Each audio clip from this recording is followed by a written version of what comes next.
It's the Awake Space Astrology Podcast. I'm Laurie Rivers, your host, here to help you with some inspiration to get those aspirations out into the world. Well, we found the moon. That's right, we did. We found the moon. In fact, it was setting beautifully as I finished up the recording of the podcast. Bright red. There's some fires going on. Air pollution makes for pretty sunsets and moonsets, but boy, did that moon look big. Speaking of the moon, the Aries full moon is a super moon again, and it's the biggest super moon of the year. That means the moon is super close to Earth for this. It's going to be absolutely dazzling in the sky, but it is a very contentious full moon, and this whole episode is dedicated to that. So I've done you a couple favors. One, I sandwiched the information. So we start out talking about what we can do with the week and what we can kind of expect to kind of warm you up a little bit. I sandwich world events and predictions that are a little crunchy, a lot crunchy, into the center of the podcast. And then we end on how you manage and navigate this month.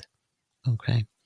Of course, as always, I'll have the specific, through the rising signs and how to deal with the moon on the patron only podcast that'll come out before the 17th, probably on the 15th, maybe on the 16th.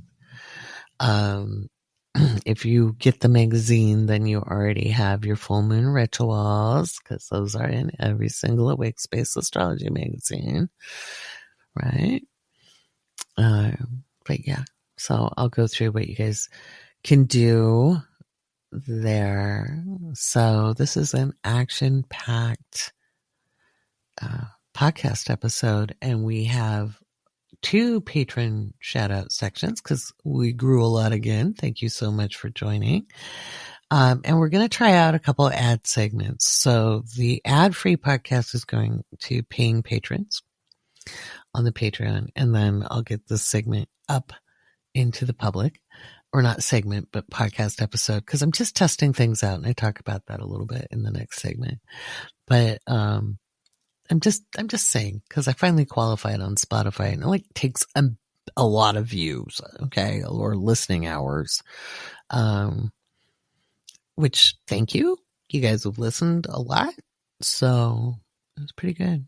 But yeah, I'm hoping to inspire you to be your very most authentic self. And this week we have the opportunity to do that. There's a lot of opportunity to self-realize, to make yourself the most real, authentic version of self. It's not an overnight thing, but we certainly get to have the blocks blown open and walk through the doorway. And that's how we end the podcast. If you don't want the crunchy stuff, if you're really overwhelmed by the world, and it is overwhelming right now, the middle of the podcast, that segment.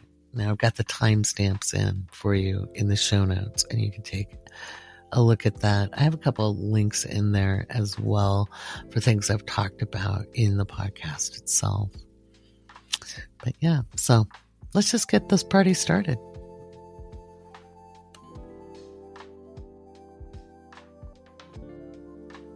Oh boy, we got a big full moon brewing, don't we? That Aries full moon is packing a punch, and it's not just because it's the Aries full moon.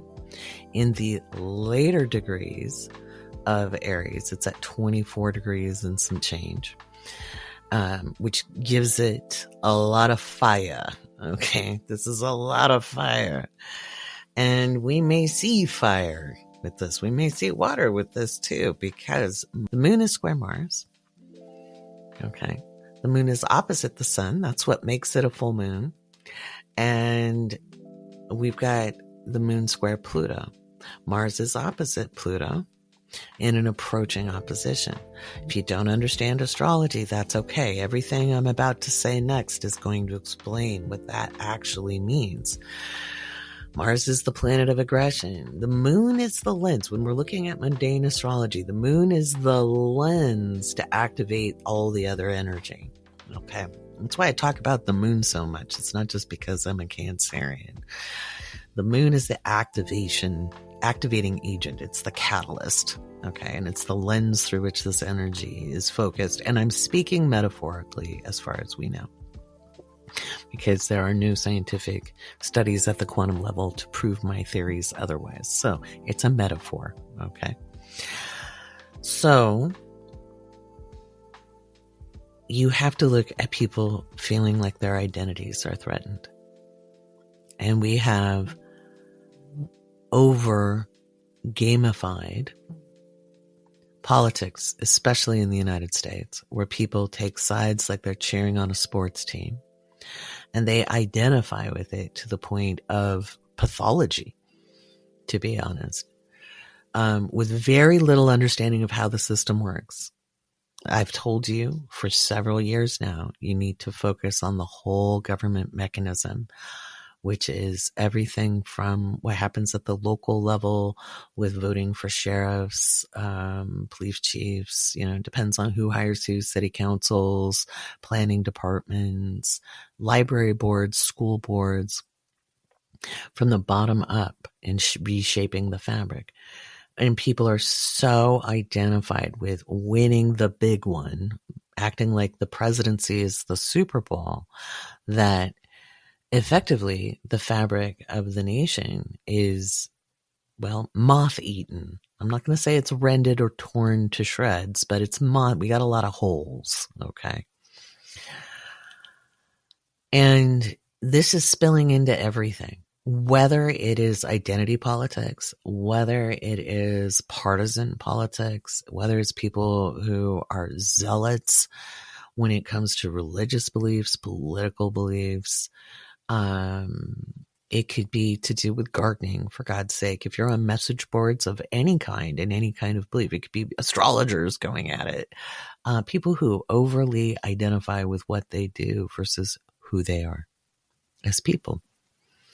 And we make it one and the same in Western society, and often in the East as well. I've seen it plenty. I've lived all over the world. Everybody has their own take, okay? And we forget that we had better odds of winning the lottery than we did of being human, right? So this week, we got a lot coming up, and this is a very jam-packed episode. Yes, I will cover what I think is going to happen in events. It's a shitty week for Trump. It's a shitty week for Biden. It's a very stressful week for Harris, and yet it's a powerful week for Harris as well, depending on how she holds her consciousness. But so far, looking at how she's doing things, she'll probably be able to run with the energy, because it's also her lunar return. And I talked a little bit about that with patrons last week. If you're looking for how to navigate this week on your own with your own energy, yes, I will be talking about that. I'm not going to talk about the rising signs and what to expect in this episode. That's patron only podcast. That's a patron only podcast. And because patrons sponsor the show, and they make it possible. I am experimenting with ads, because we qualified for ads on Spotify. Look, you need an ungodly amount of listening hours per week to actually qualify. So I will put this in the Patreon ahead of the show on Spotify, okay, by a couple of hours. So the ad free will go to the Patreon, and then the ad show will be here, what you're listening to right now, unless you're a patron and you got it early. Okay. I just kind of want to play around with it and see what happens, but patrons, you still get your shout outs here, because I'm not convinced I'm going to make all that much on ads. So, and I want to see what the feedback is. So we're just playing around. It's not a permanent thing. I just want to see what happens. Yeah. If we don't like it, we change it back. Super easy. I do everything. Funny enough, this full moon is hitting my 6th house. And, it's how I do things is changing up on my day to day. How I enter into service changes on the day to day. I'm kind of excited about it, kind of excited about this full moon, even though everything's hitting me right in the chops. So me too, guys. Me too. It's going to be a tense week. It is. And it's really important to guard your energy. It's really important to not put your focus outside of yourself. You know, it's so easy to want to blame everybody else. Those asshats who say mean things, the rude people, the people who should know better, the people you love who just don't get it. You know, whether you're a friend or you're in a romantic relationship, or the people who are just, being buttheads. You got to remember, everybody's going through the energy of this week. And most people haven't had the training, the education to understand why they're feeling what they're feeling in the body. And so we're going to talk about how to navigate the energy this week later in the podcast. Okay. Going to dedicate a whole segment on how to deal with this very, very crunchy full moon. Okay. It is a very strong grand cross. It's a very strong grand cross. And that alone, people, I know half of you are going to run with it. Oh, she said it's a grand cross, but you don't really know what it means. You have the planet that deals with the very human side of expressing our consciousness, which is the moon, right? Our sensing feeling state. At odds with the planet of aggression in the sign. So the moon and Mars are in mutual reception. That makes it a double whammy, okay? Because Aries is ruled by Mars, Cancer rules the moon, or the moon rules Cancer, sorry. And the train is distracting me if you could hear it in the background. So they're in what we call mutual reception, which means they're at odds, but they're not. They're teaming up. They're teaming up. And it's kind of funny. It reminds me of me and my brother, because my brother is an Aries, and his sun is almost exactly square my sun by degree and minute. And we were kids. You would have thought we were Roman gladiators. We just would pummel each other. It was the 70s, okay? And people are like, let them fight it out. But if anybody else came at us, God help them. And we would fight bullies back to back. And neither one of us were very big. We're both pretty little people. He's, I think, about half inch taller than I am. I'm 5'5" on a good day. And, but when we were kids, man, we could beat each other up and nobody else got to. And that's that Aries Cancer relationship. But we're very close. We're very tight. We don't fight anymore. It's ornery. It's ornery. I'm just going to tell you now, all of the cardinal signs are ornery because they start shit and they end it, but they start it. It's about initiation, and we are going through a collective initiation, and not everybody is initiating from the same spot. Okay. And when we're talking about, spiritual initiations, then we're looking at where people's consciousness is at, and we're going to be reactive and resistant. We will see violence on the 17th, and we could see a mass shooting. We could see some really horrific domestic violence. And we could see women committing violence. She laughs. And we've already seen some very interesting cases of women committing violence since Mars moved into Cancer. I'll talk about that maybe a little bit later. But Mars moving in, Mars being in Cancer in the last decan for this full moon is more like Pisces. So this is the wellspring of rage from the ocean meeting up with the righteous anger of Aries in the third decan. Decans are the 10-degree segments, okay? People often ask, do you use those? Yes, I do, because it's classical astrology. It's traditional. You use decans. It's not a new invention. So you've got the moon and Mars square. That alone is spicy. Just that. Having the moon square Pluto, higher octave of Mars, but instead of aggression, we're looking at power, and it's in Capricorn, authority. So abuse of power is some of the theme at the lower ends of that energy. I'll talk about the higher end of it later in the podcast, because that's something you need to understand. This is how you take this energy and you run with it and you shape your life with it. Take it from somebody who has lived a lifetime of Pluto transits. Okay. So the moon being square Pluto would be mass violence. It would be misuse of power. It could be the correction of misuse of power. And then having the sun, of course, square Mars and the sun square Pluto. This is also an activating element. That's why full moons are so powerful, right? Because remember, the moon has no light of its own. It sheds the light of the sun, which is why you can't see it during a new moon unless you've got good binoculars or very good vision and a nice dark night sky. Because you can see it. You can. It's just most people have too much light pollution. But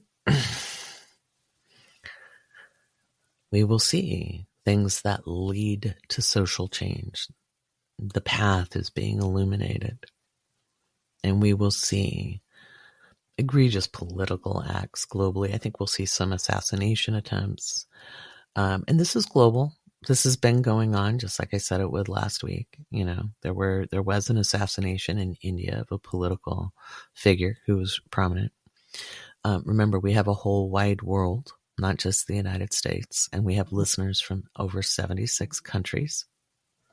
So I like to cover more than just one or two things.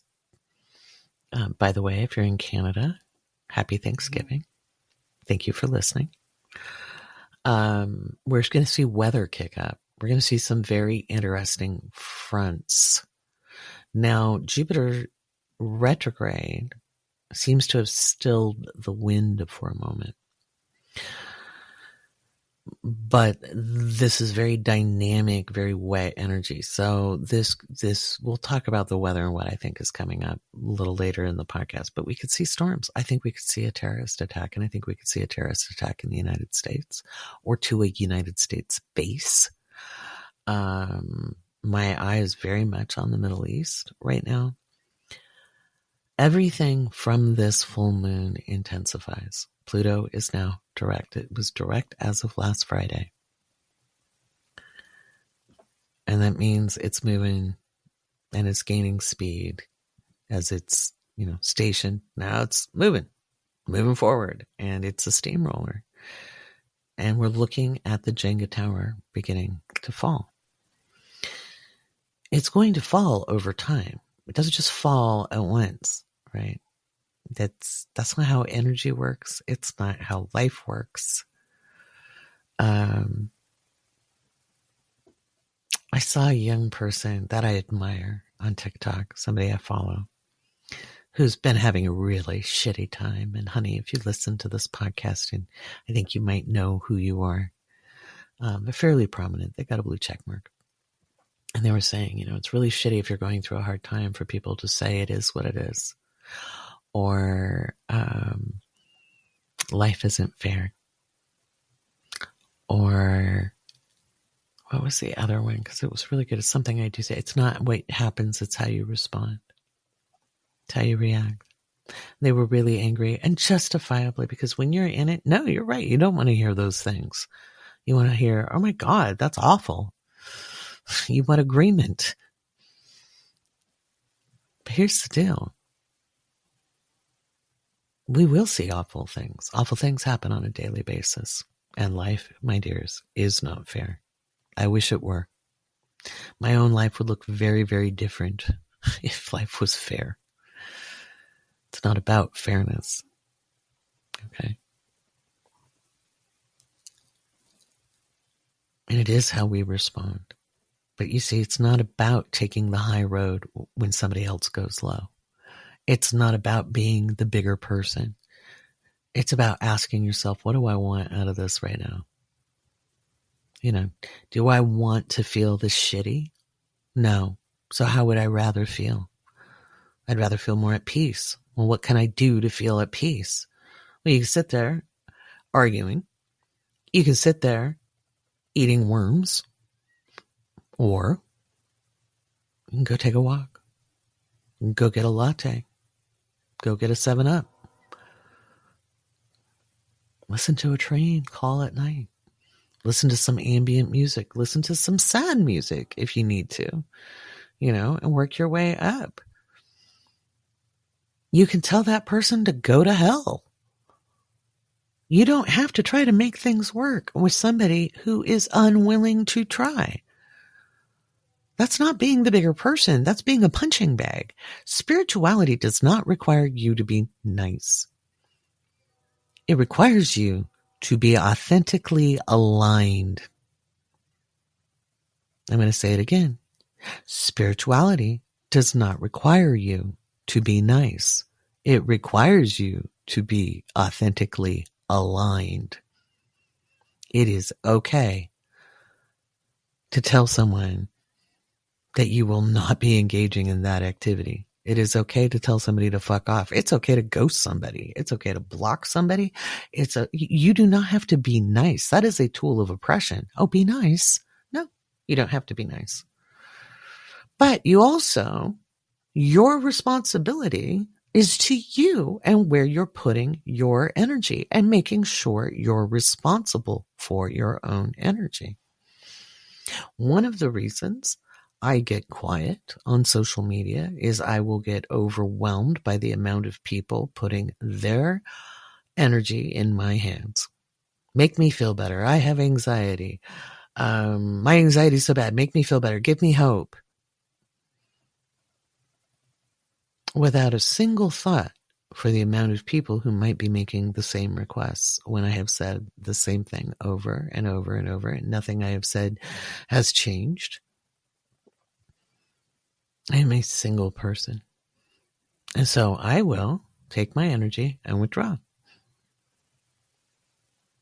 Because I am responsible for my own energy. I'm to the point now where I don't look at comments as much anymore. I do some. Because I cannot be responsible for your energy. You must be responsible for your own energy. I've had anxiety, thanks. I went to 0 clinical markers with a lot of hard work. A lot of hard work. I don't want it. I lived in it. I swam in it. I swallowed it. It consumed me. And it was trauma-based. And again, I purposely don't tell my trauma story because that's not what I want you to focus on. I'm not ashamed of it. I could tell it in a heartbeat. It's not going to trigger me. But I found in the past, on this long, long journey called life, that people would only focus on the dramatic and traumatic, and they wouldn't focus on the very important part of, I healed. And I have a good life.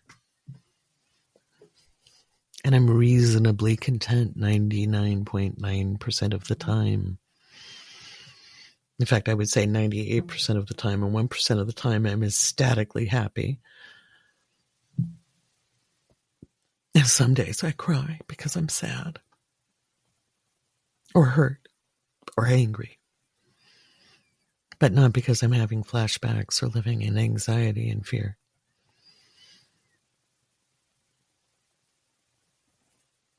Some people have a lot of good reasons to have anxiety. I'm not saying you don't. But you must be responsible for learning to slow down your thoughts. Find strategies, especially this week. Especially this week. It's so important. Don't put it on other people. And I say that with absolute love because you're robbing yourself of your own power when you place it in someone else's hands. And that's what it means to be responsive versus reactive. Even when that dirty, rotten so-and-so has said something mean or rude or ugly. Okay.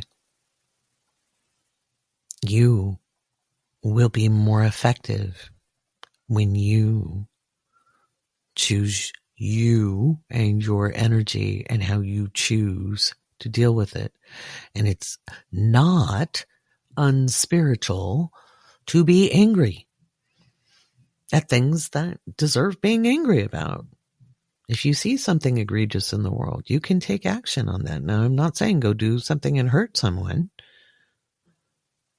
but you turn people in. You can make phone calls. Okay. You can set a boundary and keep it with yourself. I will no longer entertain that treatment. That's your boundary for you. You can tell the other person, you don't get to talk to me that way. And they're going to look at you and go, screw you. I'm going to talk to you that way. They weren't disrespecting your boundary. You didn't set a boundary for you. If you say, I'm not going to let people talk to me this way, then when somebody talks to you that way, you either hang up the phone and block their number, or you walk out of the room and you go do something else. I will no longer entertain this subject, period. It's your boundary to uphold. If you own a piece of property, the fence line is your responsibility, not your neighbor's. Now, if they trespass, there's actions you can take. Understand? Your boundaries are for the boundary of self. They're not barriers, but you know what you will allow into your personal realm. And that's what it means when people say, it's not what happens, it's how you respond. It's not giving anybody a pass. It's not telling anybody, find out all the reasons why they were an asshole today. Maybe they had a bad day. Don't make excuses. If somebody's being an asshole, they're being an asshole. They might have felt bad. They might have been having a bad period. They might have, been sick and didn't know it. They might found out their mother was dying. They could have all kinds of reasons why they were an asshole. They still chose to be an asshole. And you don't have to accept that. It's not enough to, I'm sorry, I found out my mom died, blah, blah, blah.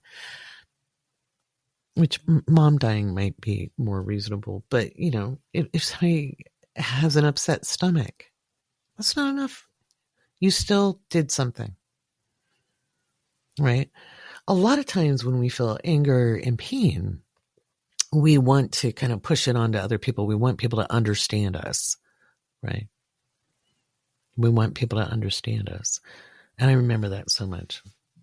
I remember it, especially in my 30s, long time ago in a galaxy far, far away. I was in so much pain and I had so much rage, and it was all justifiable. The other reason I don't tell my story is it will trigger the living F out of everybody. I've had world-class psychologists have nightmares for years after hearing my story. Okay? True. It's true. So I was angry, embittered, enraged. Rightfully so. Rightfully so. Fully justified. And I wanted other people to understand why.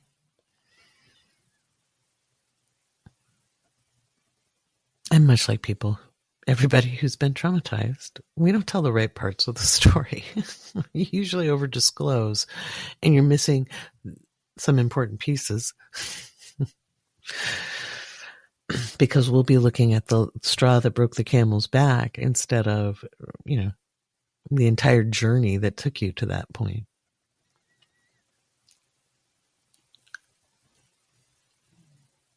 But nobody could understand it because it was my experience. And until I understood me, I understood my pain. Not enough that I felt it, but why I felt it. And how to release it. And what healing I could do. And understanding I could heal, that I didn't have to swim in it, live in it.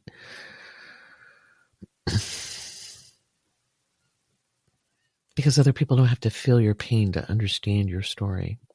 And they don't have to feel your pain to understand you. And the world does not rearrange itself for us. It doesn't stop. It doesn't stop moving, even though we want it to. We don't get off this ride. We're going to be on it. And that's hard. It's hard. Man, I remember when could the world stop for a second? Because when everything's coming at you all at once, it's overwhelming. And this week, it's going to be like that, guys. So it's up to you to understand you. It's up to you to bring your energy in. Find any way to ground. Okay? And you will be able to ground this week. You can. It will take effort. You have to make time. And you have to not argue for your limitations. Well, I can't do it because of blah, blah, blah, and I can't do it. Well, guess what? If you're a patron, there are meditations in the Patron Resources collection that I have made for you on both releasing worry and doubt, as well as grounding. Go listen to them. They will help you. They are designed for people with busy minds, ADHD, etc., etc., etc., because I, too, am neurospicy. Do not argue for your limitations or affix a label to yourself. To hobble yourself. Use it as a superpower. Don't use it to limit yourself. Don't do that. Because this is a week where you can empower yourself and find your superpowers. Okay? For real. But it is no one else's job to understand you except yours. It's your job to understand you. And when you do, you meet other people who have a better understanding of self and are more able to interact with you in a mutual way, whether it's friends or family or what have you. Okay? It's a tough week. This is not a week to get into arguments. This is not a week to challenge people if you're not willing to finish it. Okay? You're going to start it, you better finish it because it's big energy. I'm not saying you need to stay at home. Some of you might need to. But it is a good time to be very mindful about how you use your energy. And I'm going to talk about that a little bit more. It's a big week, guys. So that's my preamble. That's my preaching. I'm going to preach a little bit more in this episode because it's big energy. And my hope is to equip you with some tools and understandings that help you get through this week. And you can listen to this podcast or different segments of this podcast throughout the week to help you. Okay? And thank a patron in the comments if you listen on Spotify. Okay? Because they are why we're here. It is the patrons who support the podcast and make it possible. So we can reach people in over 76 countries from every walk of life. Every kind of career you can imagine, every kind of life stage you can imagine. We have a beautiful community on Patreon, people showing up for one another. People who are mindful, and it's a beautiful thing.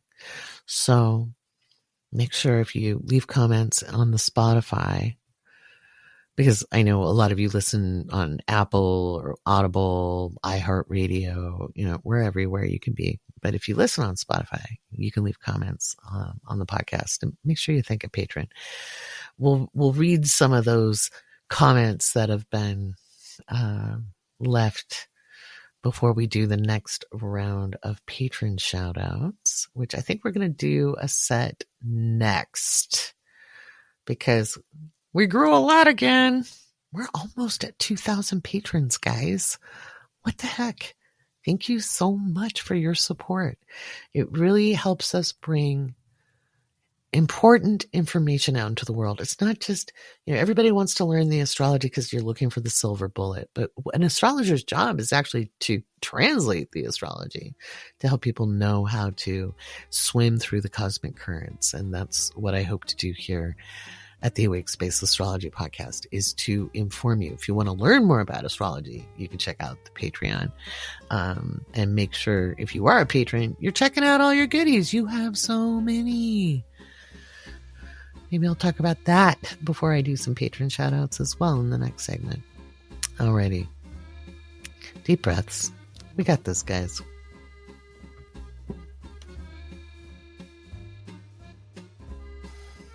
All right. Before I go any further, I wanted to apologize because I read out the username as your favorite teacher instead of your favorite trucker. Sorry. So a little errata there, but thank you, Nate. I'm so glad. I love that you listen to us here. I would have been such a good long haul trucker if I wasn't blind. I love being on the road. But anyway, it would have been so fun to have a big rig. I don't know if you guys remember BJ and the Bear. It was a TV show when I was a little kid. I really wanted to be a truck driver. So, Gemini Venus. Anyway, I want to thank all of our newest patrons and all of the patrons who have been with us from the very beginning. And my God, we started in 2020. I had no idea that this was ever going to be this, I saw myself on a stage and teaching, but I didn't realize I would have a podcast and a mic, and because I hadn't even started the podcast in 2020. And I always wanted to be a late night radio show host too. I was one of those kids that, you have those I want to be when I grow up books. I don't know if they still have those, but when I was little, they did. And if you read mine, it's so obviously a Gemini Venus. I want to be president of the United States, ballerina and astronaut. I want to go to Mars. I want to be a doctor. I want to be, I think I wanted to be a snake charmer.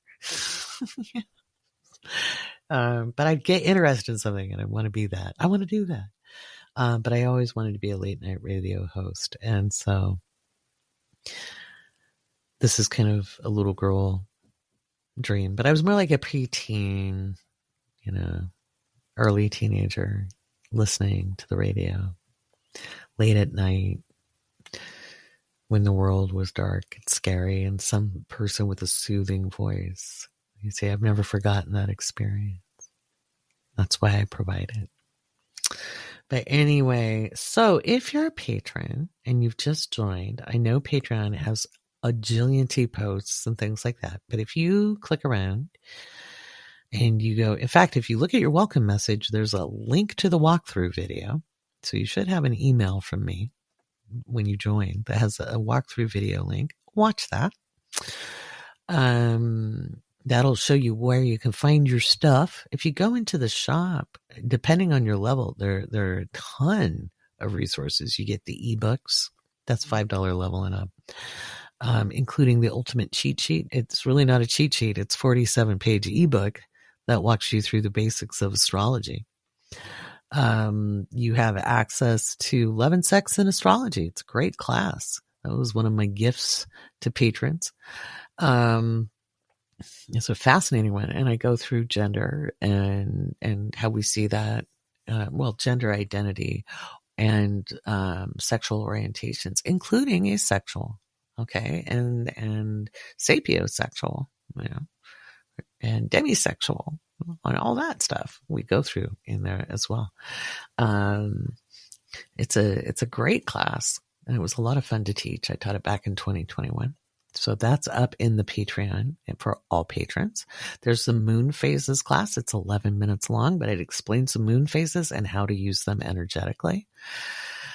If you subscribe to the magazine tier, you get the magazine that's in posts, and there's a collection for that. But you can also, if you can't find it, not sure, go to the shop. You can download it for free if you're subscribing to the Awake Space magazine tier or higher. The Astrology Crew gets the Planet of the Month Club videos. That is all of the planets. And this year we've been doing the houses. Next year we're going to do chats, and we've got the Astrology Crew podcast. I've done one episode. We'll do more. I just want you guys to remember I'm taking it easy from pretty much this week through the election. Energetically, because I have my own transits I'm living through.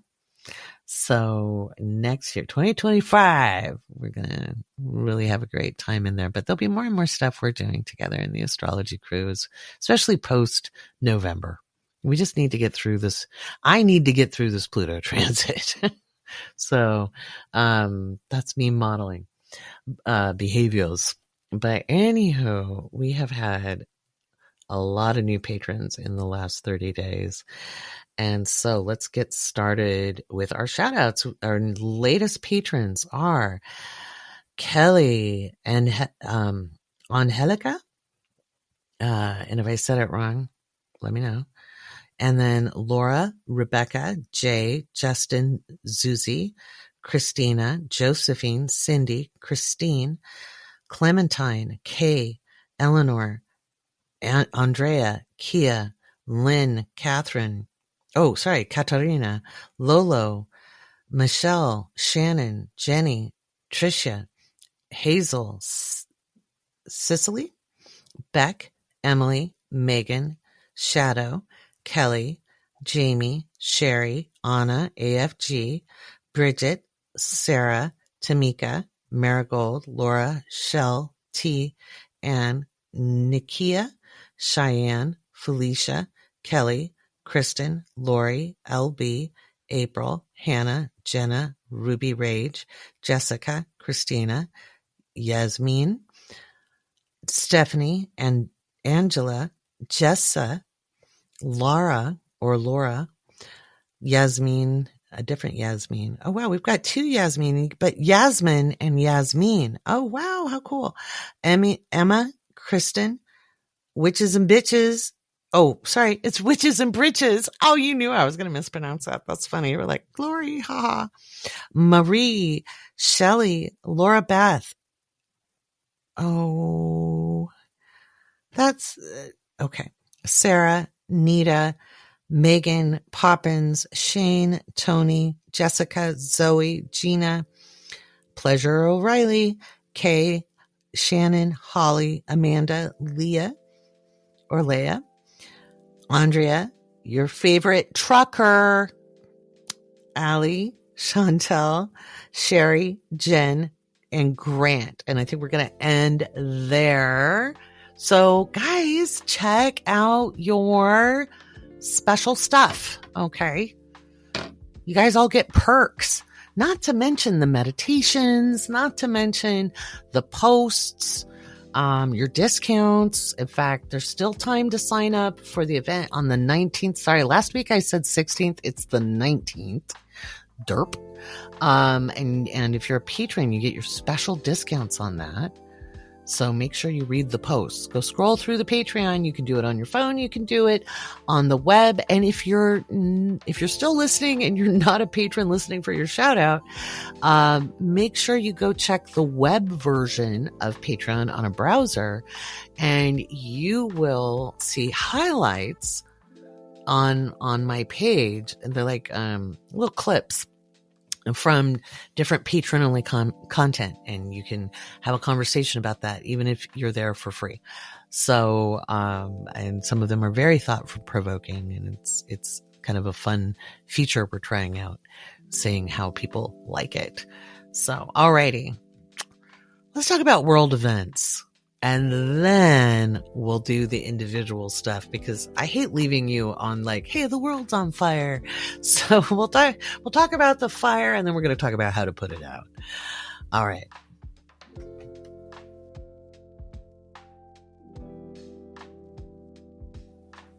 All right, with choo-choo trains blaring in the background.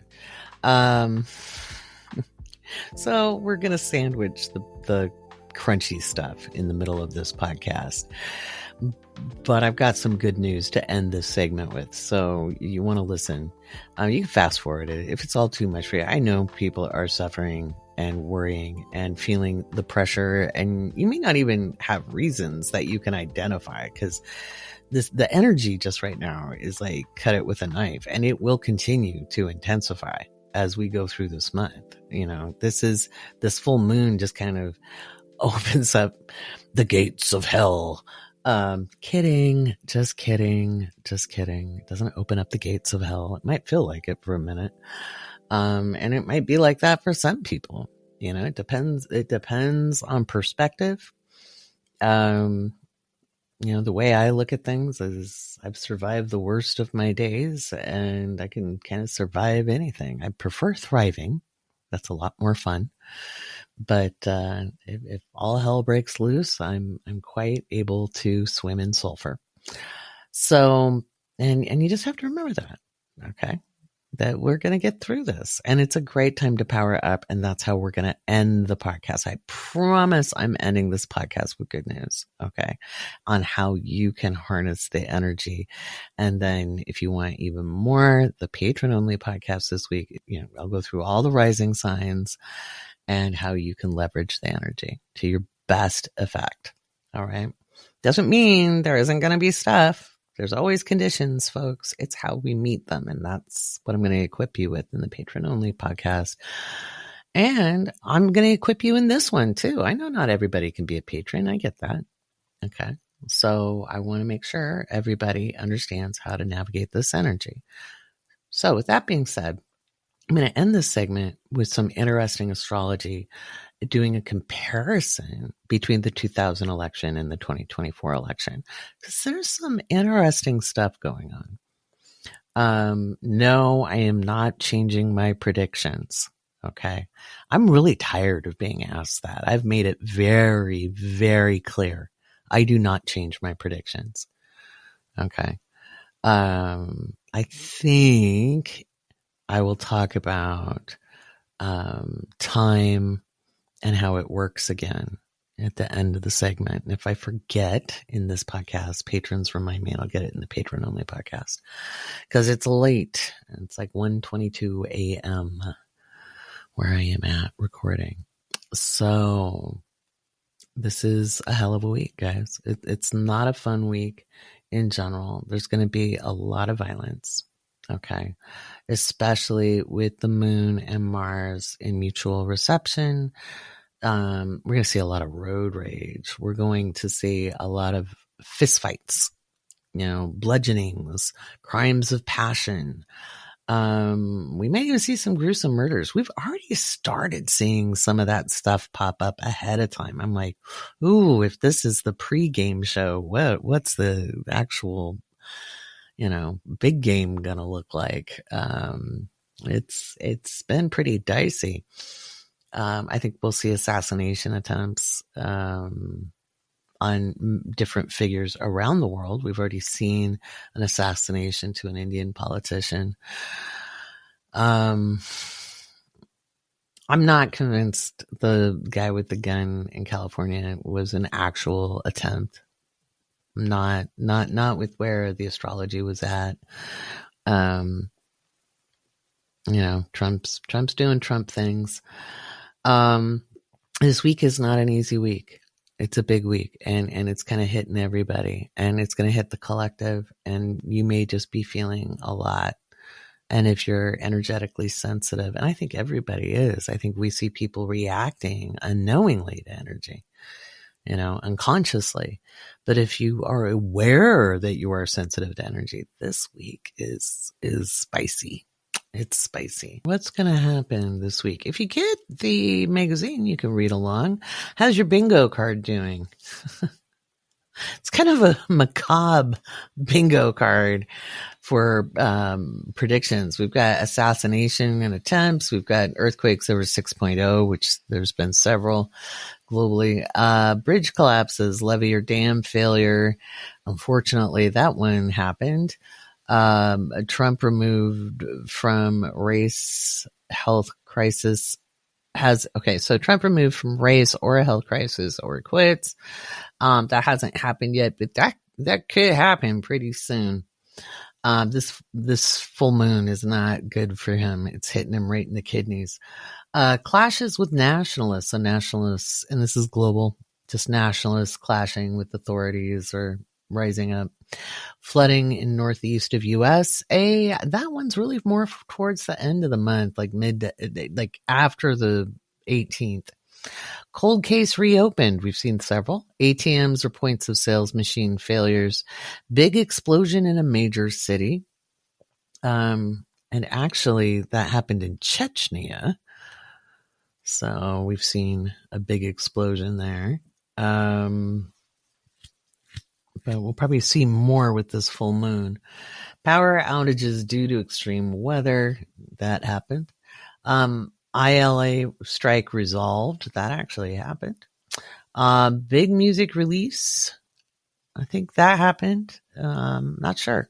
I'm not into music. You guys will have to let me know. Supply chain breach. There actually is a supply chain breach with parts for British Airways planes. Food recalled. Lots of those. Elon Musk investigated or indicted. Now, the New York Times had a report on him. But we'll see. I think he's currently being investigated, but we'll see if we hear about an indictment soon for election interference at the very least. War expands in the Middle East. I think that is very much on deck with this full moon. I think we could see, I think they might strike Iran, or Iran might send missiles, or something to do with Iran with this Aries full moon. And we could see things happen in the Arabian Gulf as well. Incidents on Polish border is a possibility. Massive hail, hurricanes, and tornadoes. There were a lot of tornadoes with Hurricane Milton. There's more on that. There's going to be a little lull on the weather, but I think the weather kicks right back up with that full moon in Aries. And then we could see a terrorist attack in the United States. And, let's see what else. Failed coalition government. I think there's a snap election happening in Iceland. Elder statesman dies or is removed from power. There was an elder statesman who passed away. The former first prime minister of Scotland. And that counts, guys. Just because it's not the United States doesn't mean it doesn't count. I think Biden could have a health crisis this month. Bombing or a drone event in Western Europe. So we could see something happening in Western Europe. And Norway is doing more border checks. So that's Scandinavia, but there we go. All right. The moon in Aries brings active energy. People might be a little feisty. And I'm going to say they are going to be feisty. Like, people are going to be so on edge and ready to fight. So it's not a time to pop off. It's not a time to get the last word. It's not a time to push the envelope. It's not a time to throw down the gauntlet. Not unless you're ready, for a cage match. Okay.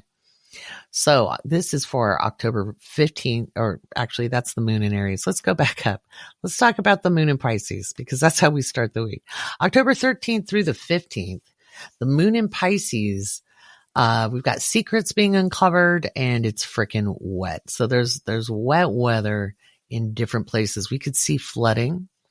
I just saw, I can't remember. It's up by the Great Lakes. So Michigan or Minnesota, one of the M states, has some rivers flooding. So, and it's kind of like out in the country. It's not in a big populated area. So, but anyway, there will be wet weather over the next couple of days. Not everywhere, obviously, But anyway, we could see cycling weather, big floods, heavy rain, devastating tides, or rivers breaching banks, levees, and dams lose integrity. It doesn't mean they fail, but they might be spilling over. We can see more in the headlines about viruses and airborne illnesses, pharmaceutical companies and treatments, vaccines and medicine, issues with ports, marine transport, and accidents at ports. This is global, guys, and this could, marine transportation is anything like shipping, cruise ships, anything. You're on a boat on the ocean. Toxic waste, radiation, and nuclear power are up on deck. Water quality issues, sewers, and or waterborne illnesses.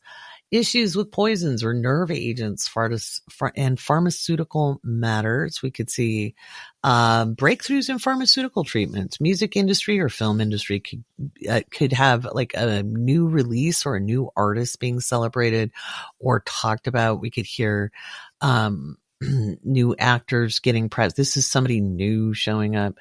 New music release is a potential. We could see the use of missiles and drones in Eastern Europe that could contain irradiated materials or hit like a nuclear power station. Doesn't mean it's gonna happen, but it's not unlikely. We could see a world leader, religious leader, politician, or CEO fall ill or have a sudden illness. It could be like something like a stroke, seizure, or poisoning. Again, this is October 13th through the 15th. This is global. Issues, let's see. I read that part. Potential terrorist attack, vehicular violence and or use of drones, increase in use of bombs, missiles, and expansion of war in any current conflict, large civilian casualties. Drug cartels, gangs, and state-sponsored activities. CIA, Mossad, MI5 in the news or accused of something, or espionage and intelligence agencies are in the news. Trump under pressure, potential physical impairment or attack on him. And maybe we could qualify them saying there was going to be an attack with finding a guy with a gun. We'll see. Dams and levees breach, severe weather, big rain. This is global, not just where you live. Oil spills, oil platforms, issues to do with natural gas or other kind of petrochemicals, including gas stations and depots, refineries, oil pipelines. We could also see things to do with oil tanker or an oil tanker or a big Navy ship that has an accident, or a truck carrying a volatile load like chemicals or something, has an accident, fire, or explosion. All right, October 15th through the 17th. All right, get ready. This is the Aries moon, and it's spicy hot. We could see historic events, which include natural disasters, fires, mass casualties, and acts of war. We could see big booms, bombings, car explosions, gas explosions, fires, and storms that cause electrical problems, fires, forest fires, can expand due to wind. That would include the fires out west in like Wyoming, Montana, Dakotas, if they've got them going on. Tropical storms and hurricanes and typhoons. I know they're saying it's not happening, but the United States isn't the only place that has to deal with these types of things. Look towards South America as well. Look towards the Indian Ocean. Look towards Southeast Asia. Issues with China, Philippines, Taiwan, or in international waters in like the Straits of Taiwan. Issues with Iran, could be leadership and or actions taken with drones and missiles. Could it be an attack on Iran, or Iran attacks bases in the GCC? That would be the Gulf Cooperation Council countries, and that would be in the Persian/Arabian Gulf. Depends on who you are, on how you describe that. Volcanic eruption or firestorm, or issues with lava flow, lahars. Okay, so we could see volcanic activity. Keep your eyes out anywhere there are rumbling volcanoes. And it doesn't mean like Mount St. Helens is going to blow, or Mount Adams up in the Pacific Northwest, but you may see more activity with that. Places that have lava flow, we could think of like Iceland, Hawaii, that kind of thing. and also Southeast Asia. Issues with militaries, rogue units, or mercenaries. Increase in geothermal activity. Military budget under scrutiny. Multiple countries. Let's see. Oops. I lost my spot. Hang on. War expands in regions with conflicts. Keep an eye on the Middle East, Eastern Europe, China, Taiwan, and South Korea. And, North Korea just put troops on the border and closed it and said, make my day. Attempted coups, insurrection, and political violence. Public violence in city center, mall, or other public venue. Shooting or stabbing. Poland could be dealing with border security and potential sabotage or terrorist attacks. Issues with militaries, rogue units, and or mercenaries. United Nations Security Council has emergency meeting and or NATO and or EU and or all of it. So international organizations are scrambling. Marjorie Taylor Greene could face a tricky situation. That full moon smacking her Mars pretty hard. So, which is kind of fun. I wish I had a birth time for her. I really do. Kamala Harris is under extreme pressure, faces potential threats to physical safety, or her husband faces threats. Could also see her elevated in stature. Donald Trump under immense pressure, loss of good fortune, impaired and unable to fight potential health struggles or financial loss. To the troll who told me all of his, charges went away. No, dude, the 34 felony counts. He gets sentenced on November 26th. So we've got that going for us. I love it. And they were like, I'm from New York, so I know. And I'm like, my response was, I think you're from Jersey. And I showed them the New York Times article that came out yesterday. God, that felt good. I'm so tired of the trolls. I just really wish they'd go back under their bridge. When I look at the astrology, I'm stepping back from my personal feelings because I want you to have accurate information. When I give commentary, you're damn straight I'm going to editorialize it. It's my mic. October 17th through the 19th, we have the moon in Taurus, and issues of security are up on deck. I think we're all kind of reeling on the 17th. I think there's just a lot of big news that happens. And we could see issues with earthquakes. I definitely think we could see an earthquake anywhere in the world where there's activity. Okay, so there's an increased potential of seismic activity. Seismic magnitude could be, above a 6.0. Now, where? I haven't looked at directions. So if you live in an active zone, always be ready. Look up your state or your country's preparedness information. There's emergency management services, and they give you the best information they can. Stock markets, BRICS makes moves to destabilize U.S. dollar and economy. We could see the stock market be rumbly a little bit. We're going to see more recall on food products, grains, vegetables, soybeans, and or cars, trucks, and farm equipment could get recalls. Biden may face a health crisis, stroke, or other neurological matter could be out of public view. We may not hear about it until he actually, may have to step down. And that's a possibility. I'm not convinced he finishes this term. It doesn't mean he's going to die. He just may not be able to finish the term. Explosions at manufacturing and or food plant, processing plants. We could see just in general explosions in factories. Wildfires in natural areas are hard to contain due to wind. Many acres burn. Massive accident involving semi-truck and or rail. Fights on docks. The ILA strike resolved, so I was wrong about that one. But Boeing is still on strike. And they're laying off 17,000 people on top of it.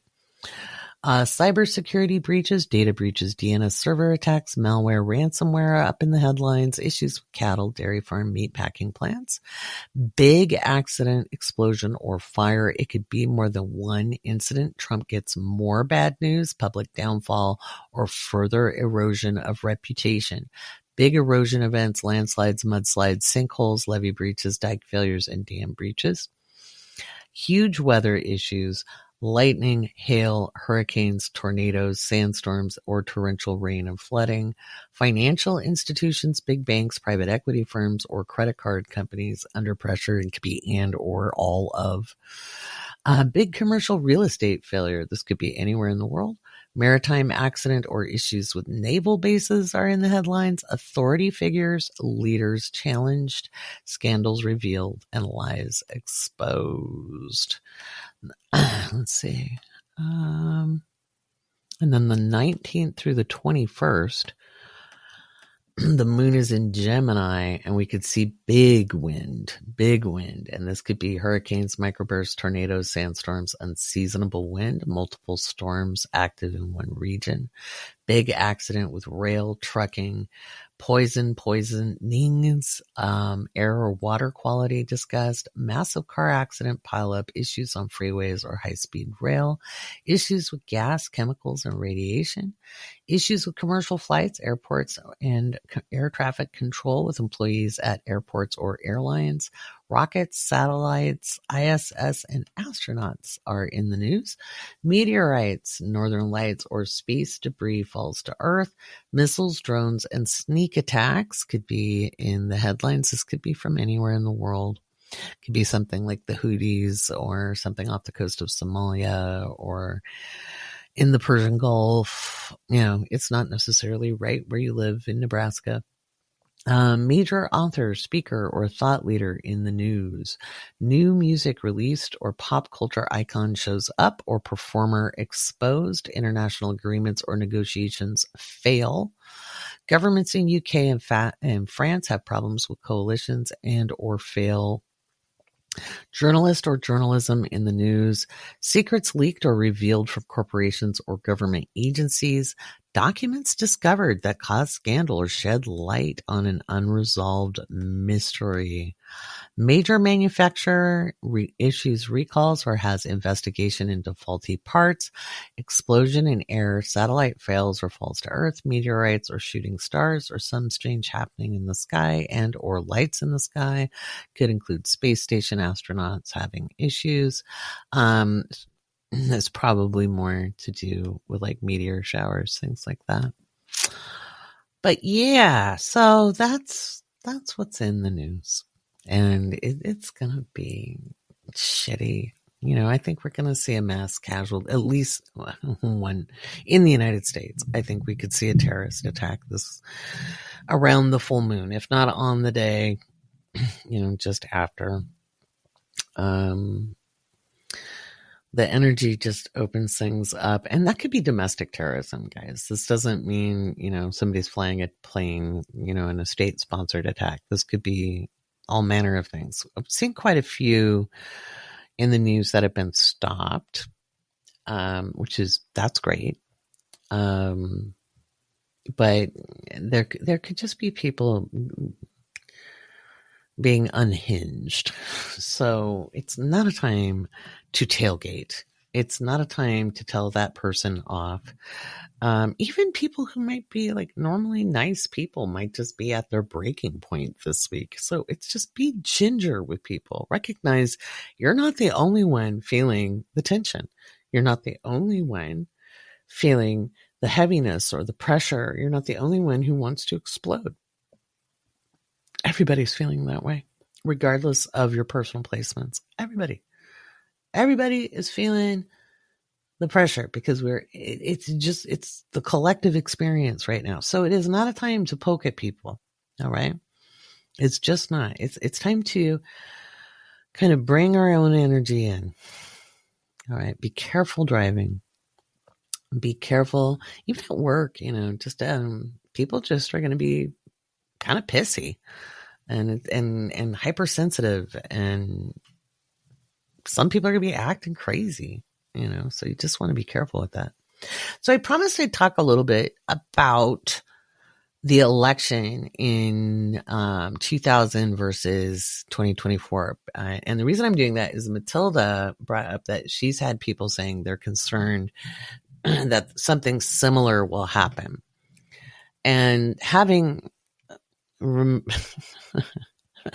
I remember it like it was yesterday.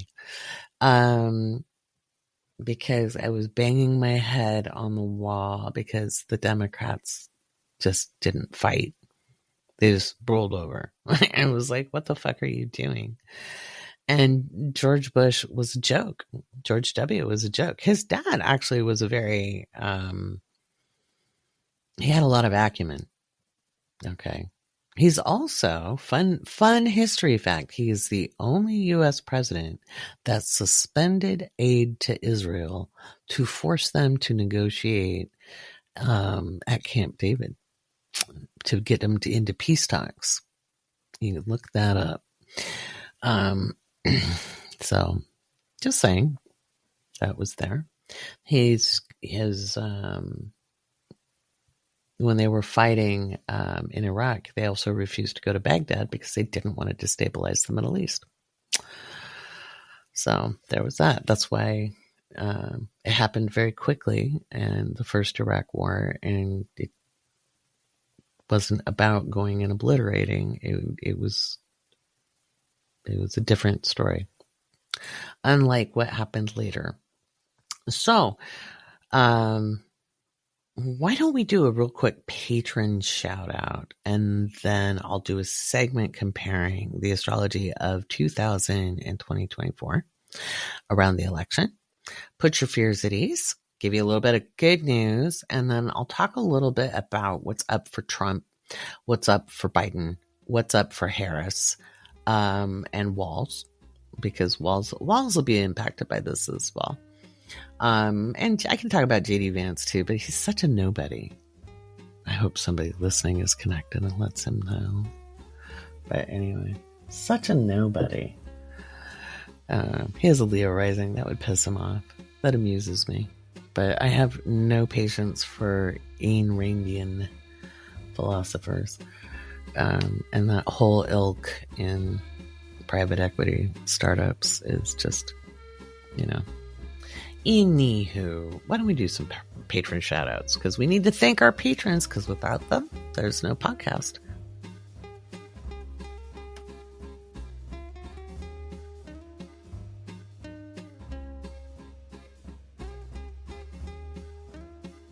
All right. Once again, I want to thank our patrons, because without you, there is no me. And that's why we have the happy French jazz music, because that's my happy place, is do-do-do-do-do. All right. So we have Chelsea, Caleb, Camry, Chris, Jen, Ann, Cecile, Leah, Mariah, Lisa, GS Publishing Direct, Katie, Diana, Kay, Melissa, Dre, Jess, Chappie, Jeannie Bean, 66, Stephanie, Lori, Brandy, Kendall, Kerr, Haley, Alita, Ariel, Jordan, Mike, I think it's Mike, Cassie, Vicky, Bree, Teresa, Ann, Jeremiah, Becky, Starla, Wade, Kay Farrand, Anika, Isis, Lauren, Lee, Cindy, Janae, Hannah, Christina, Mona, Vanessa, Katie, Catherine, Heather, Shelley,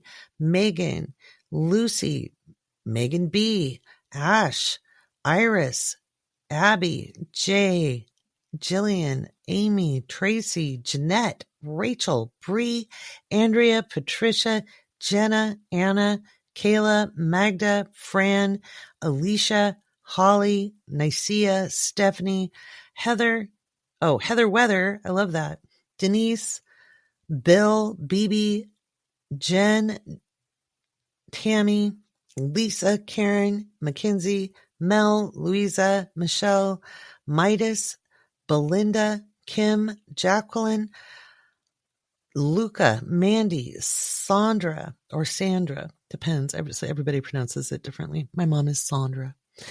Barbara, Christina, Melanie, Kate, May, Cindy, Sarah, Robin, T-Bug-B, Coco, City, Aaron, Jenny, Emerson, Andrea, Ellen, Sonia, Wanda, Dana, Elise, Sweet 75 CA, T. Delaney, T. Reed, Brian, Dr. Ranjini Singh, Becky, Madison, I'm going to try to say this correctly.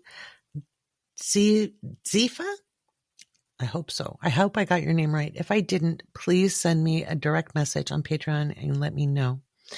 Lindsay, Beatrice, Charlie, Julie, Emerald Light, H, Jackie, Elizabeth, Sean, Heather, Mandy, Shale, Kimberly, Audrey, Denise, Liz, Shady and Matt, Eat Soccer, Smokey, Darcy, Brandy, Kahane 77, Katrina, Lauren, Mariella, Jay, Dar, Catherine, Destiny, Blair, Sarah or Sarah, Granny Shani, Janie, Tara or Tara, Jan, Francesca, Bookslut, Carolyn, Bovary, Maria, Amor, Brooke, Kim, Islas, Barbara, Dana, Jessica, Jen, Miss HLP, Laura, Mandy, Brenda, Cindy, Taya, Daughter of Mars 222, Amber, Alex, Heather, Amber, different Amber, Ms. Behaven, ER, Jennifer, Aisling, Sky, Meredith, Abby, Lorianne, Mindy, Carla, Nikki, and Aaron. Thank you all so much for being patrons. Totally appreciate you. Now let's go look at the 2000 election versus the 2024 election.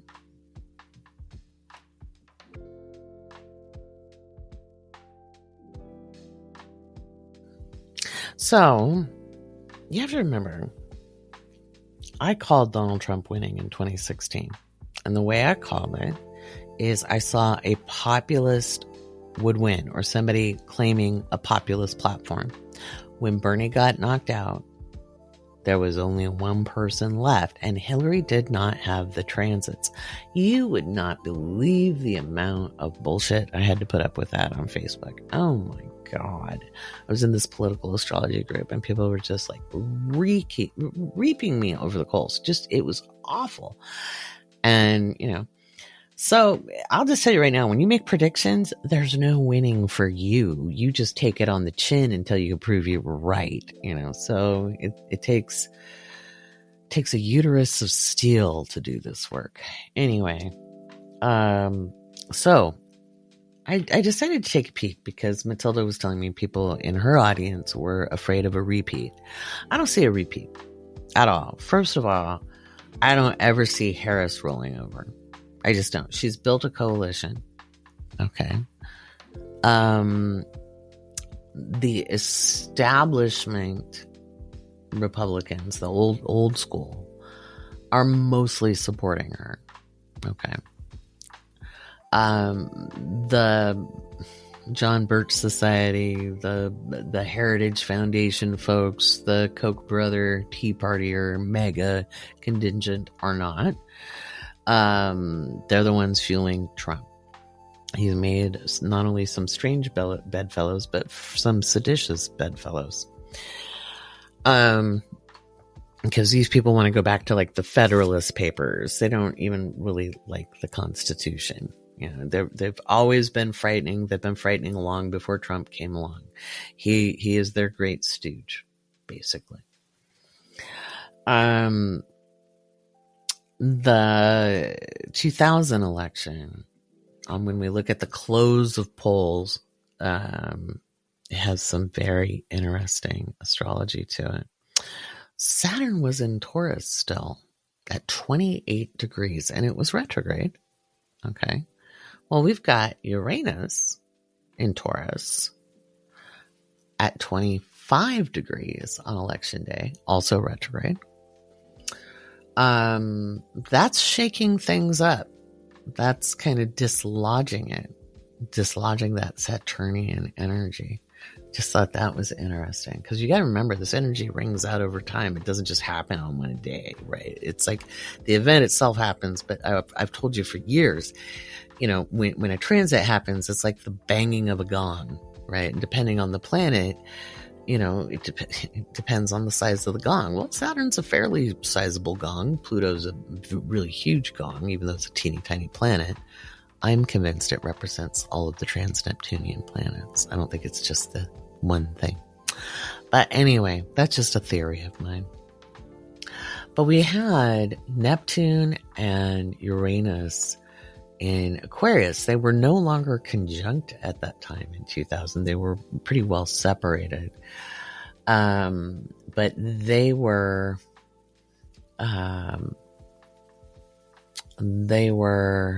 making their own troubles out there. The moon was also in Pisces. So there was skullduggery, like secrets and exchanges. And Mercury retrograde was at 0 degrees. Well, it would have slipped into Libra by the time of polls close, but it started the day in Scorpio. Like after midnight, it was in Scorpio, and then it slipped into Libra. And Pluto was at 11 degrees of Sagittarius in opposition to Jupiter in Gemini, and it was retrograde, as it will be. It already is. So there was a dismantling, and there was some skullduggery and political diabolicalness, and look at where we're at. It's been a long game. It took decades. But 24 years ago, a major part of the chess game got played with George Bush being installed. Okay. And so, I know we look back on him fondly just because, again, he seems eloquent compared to listening to the orange guy. But it's not true. So, all right. So what do we have in 2024? Okay, November 5th of 2024, at the close of polls, and I have this for Florida just for shits and giggles because Florida was the fucking problem in 2000 with their hanging chads. I still can't believe how that was allowed. A hanging chad. You know what a chad is? You poke a hole in this ballot and it'd be the little tiny bit of piece of paper that if it wasn't poked all the way through, you couldn't be sure. Are you kidding? I'm still mad 24 years later. But and it's not like I was even like a super fan of Gore. But yeah, anyway. Anywho, but Harris is not gonna roll over. That's not gonna happen. So what we have going on is kind of fascinating. So we actually have on the close of polls, we've got Saturn in Pisces. And it's interesting. The moon was in Pisces in 2000. Of course, Jupiter is in Gemini. It is every 12 years. And it's in opposition to Venus in Sagittarius. And this is a little different than when Pluto was in opposition. So, again, what I see is it's a very different game, basically. I think we will see skullduggery exposed. I've said all along, this is very litigious after the election. So yes, everybody needs to go vote. Just because I give a prediction doesn't mean you sit your ass at home. You need to vote the whole ballot. I loved hearing how many people voted down ballot. Now, I'm not going to tell you to vote party line. I want you to research your candidates. But at the local level, you really have to watch out for the Constitution Party and the megas and those guys, because the Koch brothers and the Heritage Foundation have funded a lot of local people. That's how they're getting the moth holes in the fabric. So, and it's not a good situation. We do not want a theocracy. Okay. We do not want a theocracy. Nobody is impinging on their right to believe as they will. But they want to impinge on everybody else's right. And they're not going to be subtle about it. We're already, I honestly think women are going to carry this election. And with Venus in Sagittarius, I think we're going to see unprecedented numbers of women voting. And dealing with my father, which is why I'm really good at arguing, because it's a lifelong thing, guys. But, I've been, even my father is a Democrat, but he loves to play devil's advocate. He loves to be contrary. And I was like, I really don't think we should even call it an abortion access issue, because we're talking about women's health care, period. There are women who have miscarriages who are being charged with manslaughter and murder when they've had a natural event, and it's there is a medical abortion and there is spontaneous abortion. These are medical terms. And I'm like, no politician should be practicing medicine without a license. They don't know what they're talking about. They don't know even how periods work, most of these people. There are women being denied essential care. Essential care. There's lots of reasons to have a DNC. Lots of fibroids. After I had a miscarriage, before I had my first child, I had a miscarriage and I had a DNC for my health. It isn't about abortion. And if somebody wants access to abortion, you not believing in it has nothing to do with their ability to choose. Then you don't get one, period. It's that simple. You don't like something, don't do it. You don't like booze, don't go drink it. You don't like cigarettes, don't smoke them. You don't like abortion, don't have one. But if you have an ectopic pregnancy, you probably don't want to have to go septic. Okay. Women's lives are on the line. And I think women of all political parties very much realize that. I know there's some crazy ones out there who don't get it. And maybe some of them believe it's God's will, but they need to just deal with that on their own. Is that an opinion? Yeah, it is. It's an educated opinion. I don't think anyone should be making medical decisions who does not have a license to practice medicine. That is why these things need to be conducted between a woman and her doctor. If she chooses to involve anybody else in her life, that's up to her. But ultimately, medical decisions and medical policy should be made by medical professionals, not people who don't know how ovaries work. It's really, it's something that anyway, I'm going to move forward. I could keep going. I'm not going to. It just very much bothers me that we're seeing this when we should be moving forward. And we will be moving forward. And part of the reason this is galvanizing us, remember I talked a lot about it in the early part of the year about being galvanized. We're being galvanized into action, and women have to stand up for themselves. You can't ask men to be nice to you. I don't know if you've noticed, but that doesn't work very well. You can't just say, you must be nice to me. And doesn't mean they will be. You have to show up for you. There's no rescue. And I've seen so many metaphysical teachers this year say the same thing. Nobody's coming to rescue you, honey. You got to stand up and fight for you. And there's lots of ways to fight. Okay. One of those is showing up and being involved and voting down ballot. Research your candidate. In fact, you want to look at opensecrets.org to find out where people's money is coming from. And then, and you look up any candidate, and then to find out what's on your state ballot. We put this link in the Patreon chat. We've got Pluto and Aquarius, community and social action chat. And let's see, we put, research candidates and ballot measures at votesaveamerica.com. So all you have to do is go there, put in your state, and I think your zip code, and it'll find out all the things on your ballot, and you could read through to make an educated decision.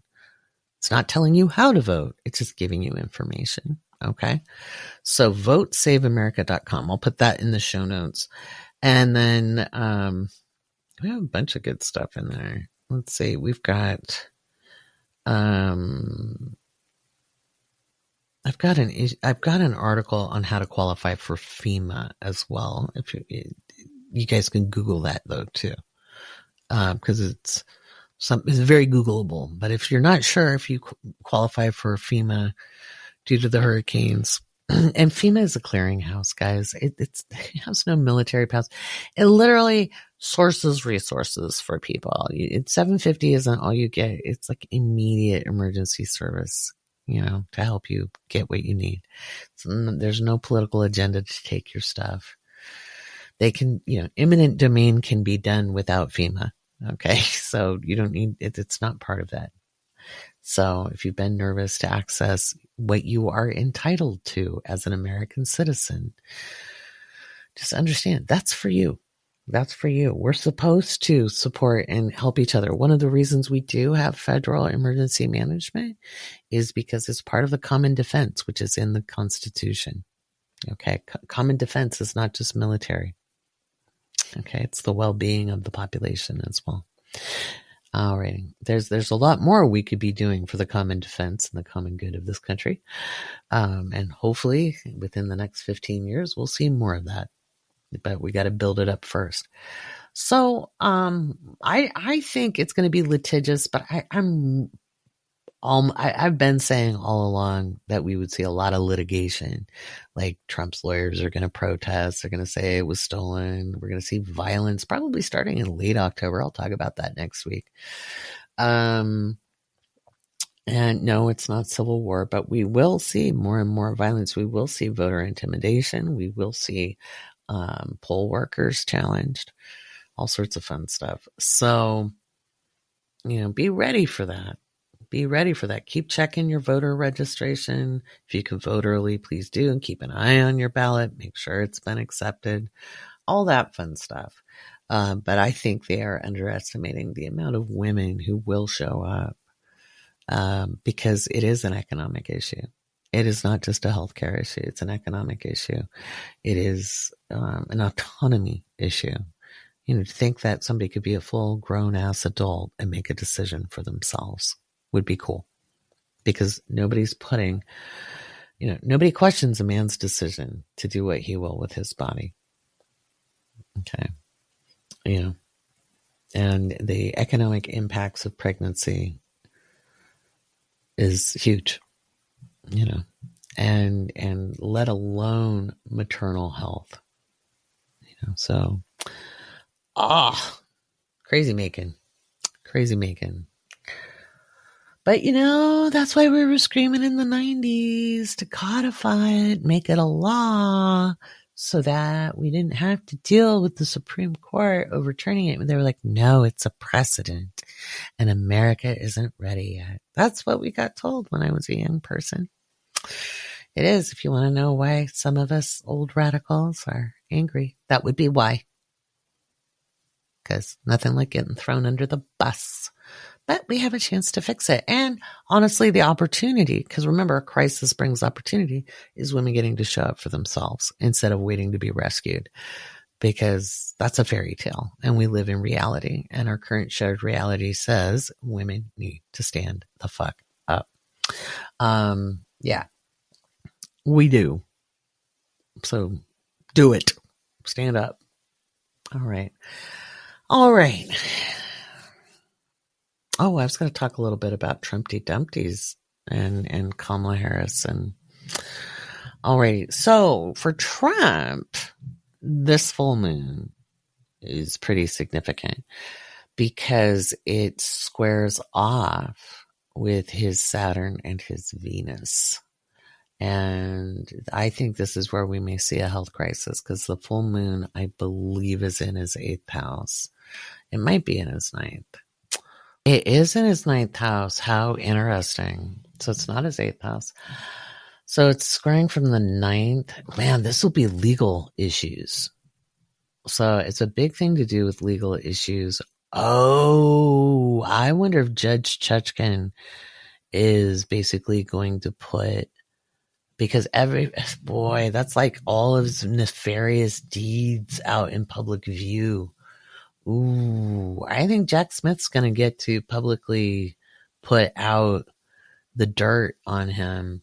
And it isn't election interference. He's already indicted. So it's not going against any DOJ policy. And then that moon is going to be squaring off with Trump's Saturn. Mars will be on his Saturn that day, I believe. Let me check his transits.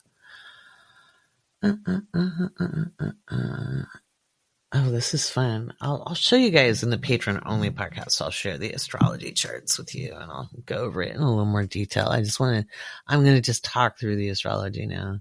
So let's see. I mean, it's already really close because right now Mars is at 21 degrees. So yeah, today's the 14th. So we've got like 3 more days. Alrighty. So we've got, Mars is on his Saturn. It's within a degree and it's approaching his Venus. The moon will be squaring off with both his Saturn and his Venus. It's really kind of kicking him right in any kind of stability, comfort, etc. There could be issues with family members. Like something could happen with family members or something happens. He's got big stuff going on. Jupiter's moving its way back towards Uranus in his chart. And it's on his node, but he's already been president, so he may have met some form of destiny there. It's not great. It's really harsh, man. It's really interesting.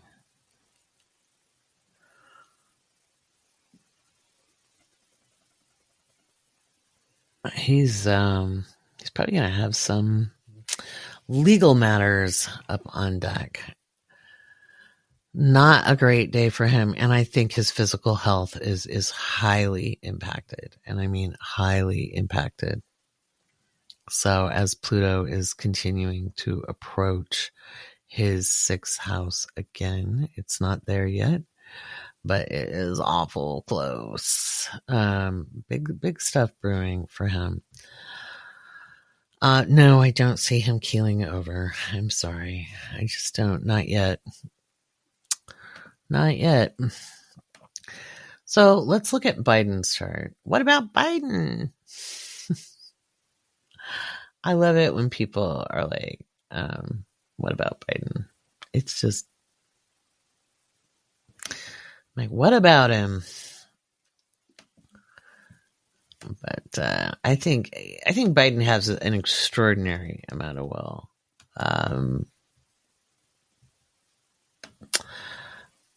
Just so much willpower because he survived so much.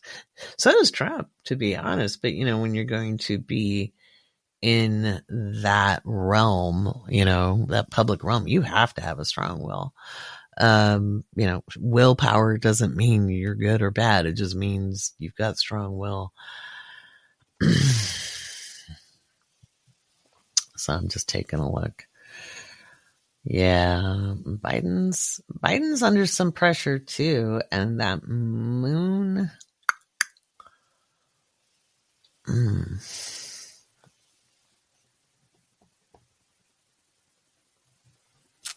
it might be something to do with Hunter Biden. I think the Hunter Biden situation is just really, really hard on Biden.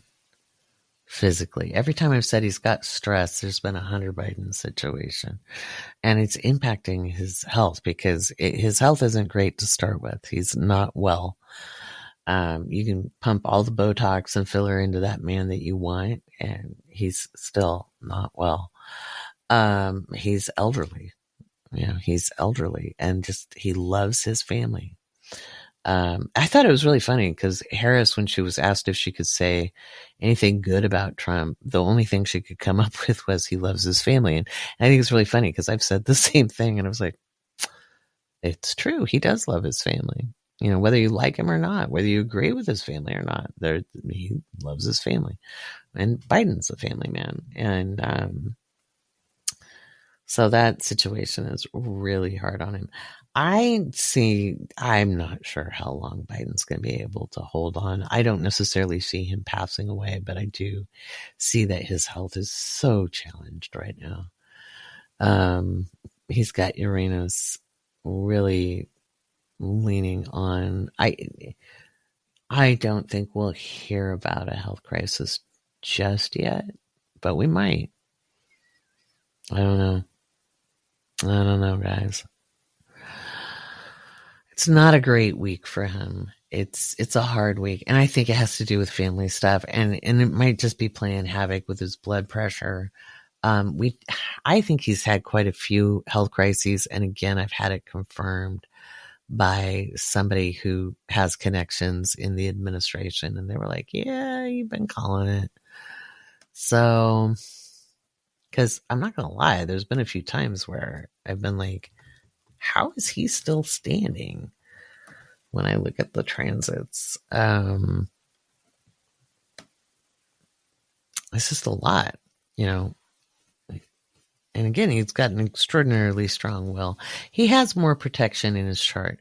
So remember, before he stepped down as the nominee or as the candidate, I said, that he had better transits than Trump, but I still wasn't sure he'd be the candidate. I wasn't convinced. And then because Kamala had the better transits, and his aren't great, but they're better than Trump's. And so when I look at what's going on for Kamala Harris with this full moon, it's happening in her 10th house. It is the day of her lunar return. I went through that astrology in last week's patron-only podcast. It is an extraordinary amount of stress. And this is where I'm wondering, either it's a security issue. It could be an issue impacting her husband, okay, or her in-laws in some way. It could be her own security, but I do think it's family related, not so much her specific person as, herself. It can be a number of things, but it could also be Joe Biden having a health crisis. So sometimes it's easier to see in other people's charts.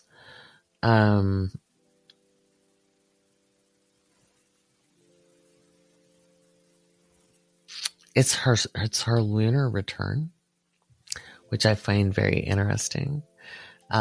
Just not the full moon itself, but like 24, like 6 hours later is her lunar return. And let's see if I can pull. Well, I did it in the patron only podcast, so I'm not going to go there too far. So she's having a time of it. She's having a time of it. If you're a patron, remember you get access to the 44-minute long presentation I did on Kamala Harris's astrology. It's a bit wild. All right. Why don't we move to the next part? The part you need the most. If you want to know more about what I thought about the astrology for those guys, you can always watch my predictions that I've made for the last several years in my Patreon. If you're a patron, they're all there. They're in the political astrology collection. But I think it's time to talk about how you navigate this energy and how you make it through this week. Remember, I'm going to leave you on a high note, okay? I'm going to equip you and empower you. All right. After this message, we're going to test out ads, remember? So we're going to have a message. It's going to be a bumpy ride, guys. I'm not going to lie to you. You know I don't. I shoot straight, right?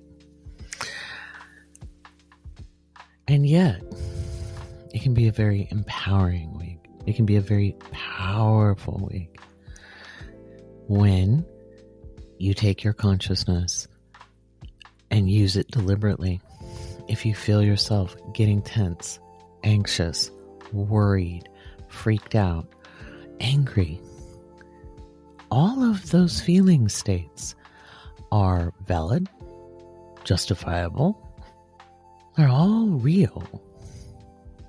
But reality is shaped by our perceptions. We do not want to swim in those currents this week. So we're going to use some of what we teach in the Mystery School, which is a tier in the Patreon with its own Discord and videos. And you have to actually get into the Discord. If you have trouble with that, if it's not automatically connecting, then you need to get a hold of us. And you can do that through the Patreon, right? One of the things we do is we pay attention to the body. Okay, not your mind, not your heart, your physical body. If your shoulders are up around your ears, if you're clenching your hands, if your face is scrunched up and your brow is furrowed, or you're clenching your jaw, or you're just in general feeling tense. Maybe your chest feels tense. Maybe your stomach feels tense. Maybe your stomach's tight. You know, this tension could be tightness. Okay, you may have different words for it. A sense of unease in the body, right? Maybe you're really tired. A lot of people are really tired right now. And yes, we do have things to do. I'm really tired. I'm recording the podcast. And then I'm going to sleep. I'm going to take it easy. And that's my plan for the week, is listening to the body. When you feel the tension, the discomfort, the tension patterns, maybe it's a tightness. Again, maybe it's a discomfort. Maybe, again, you can call it whatever you want to call it. It's a resistance pattern. You're going to notice it. That's where your power is. Oh, my shoulders are tense.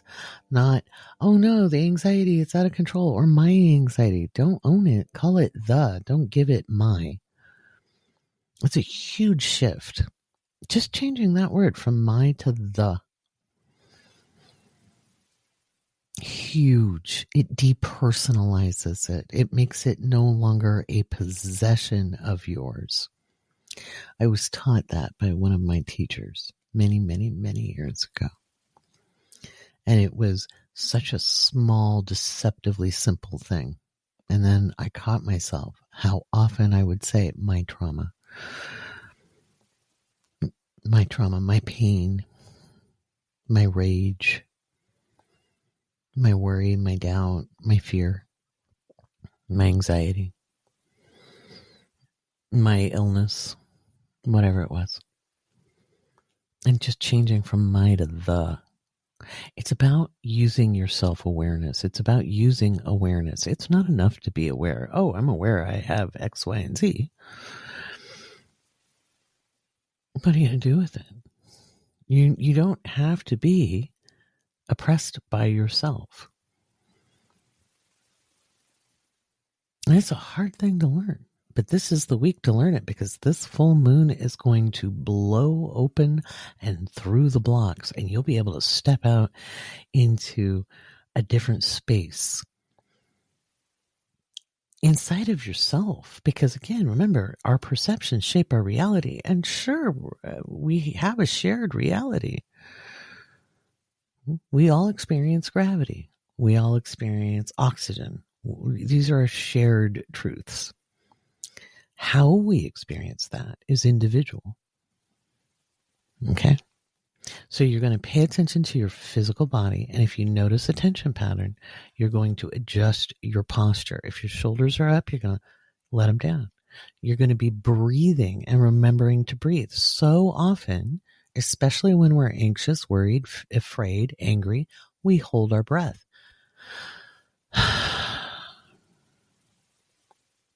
You can inhale through the nose and exhale slowly.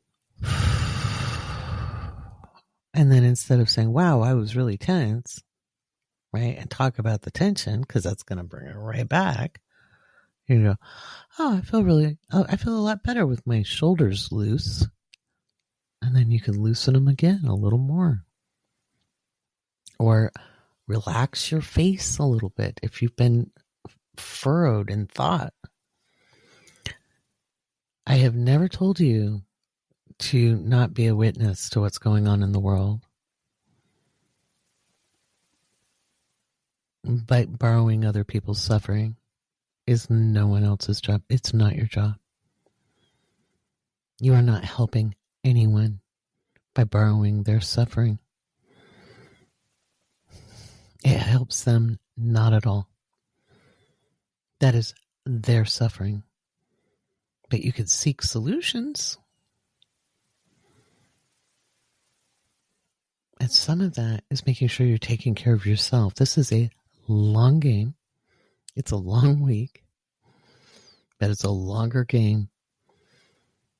We will not see resolutions quickly or easily right now.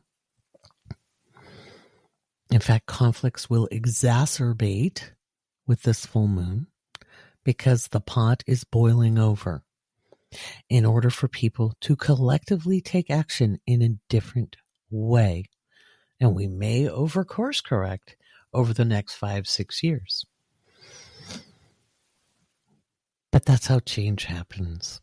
That pendulum swing. People are learning along the way as we deconstruct and create a new normal. This full moon is really knocking those old beliefs, those old crumbling, no longer useful or functional foundations away. So, first thing you're going to do, tune into your body. Keep it as open as possible. If we're closing our arms, if our arms are folded, or we're constantly closing our hands, or anything that closes your body off, open it up. Because the more you cover yourself, the more you're in self-protection and you're more reactive. If you're not going through the traumatic event that's happening, like you're not physically experiencing it,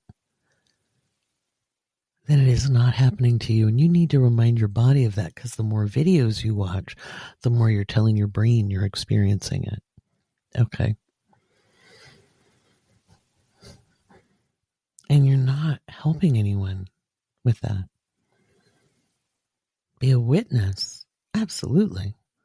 Help with solutions. Absolutely. That could be making phone calls. That can be assisting in getting mutual aid to people. This could be getting a hold of politicians on behalf of people who can't. Whatever the situation is. Okay? That's helpful. But overburdening yourself by sharing trauma that doesn't belong to you. It's not your trauma. Yes, we are a collective human family, and we are all being traumatized to some degree or another. But if you're not actually experiencing it, there's no need to borrow it, and it disables your ability to be part of the solutions. And we need all hands that are able and capable up on deck. All minds that are able and capable up on deck to the best of their abilities. Okay. When I talk about the foundations that are being blown apart, I'm talking about ideas of what makes us valuable, what makes us worthy, having this need to prove our value. You don't need to prove your value. You had a 1 in 400 trillion chance of being human, my dear. You had a better chance at winning the mega millions than you did being human. Okay? You don't need to do anything to prove your worth. You don't have to earn your worth. That is all a control mechanism steeped in patriarchy and steeped in industrialization.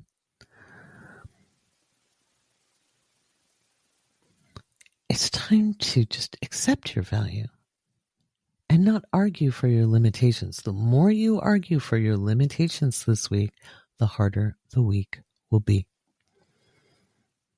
But I went through, but people always said, but my anxiety, but my depression, but my ADHD, but my autism, but, and I'm not making fun of you.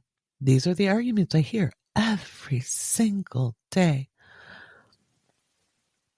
While you assume my life has been easy, I must be speaking from a privileged position. I have privilege. I have a very high IQ. That is indeed a privilege. Of course, it's also a double-edged sword because, trust me, you can think yourself into really big problems.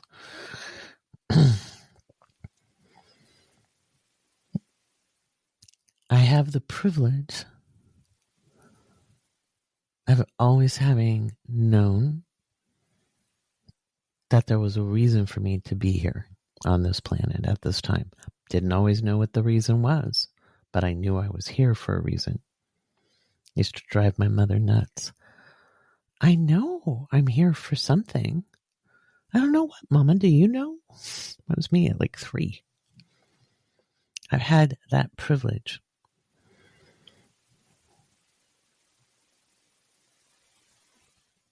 I have the privilege of being able to learn and knowing I'm capable of learning, and that if I don't know something, I'm able to figure it out.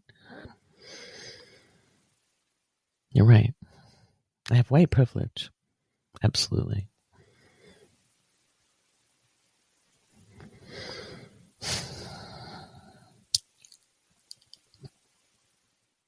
But again, I had to heal.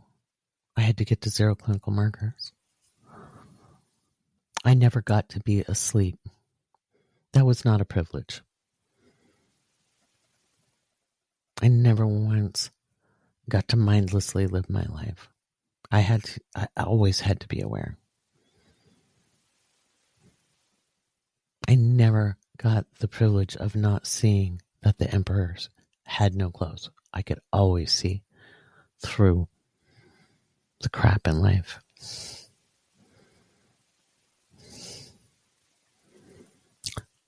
While having very complex post-traumatic stress disorder and having to heal from that.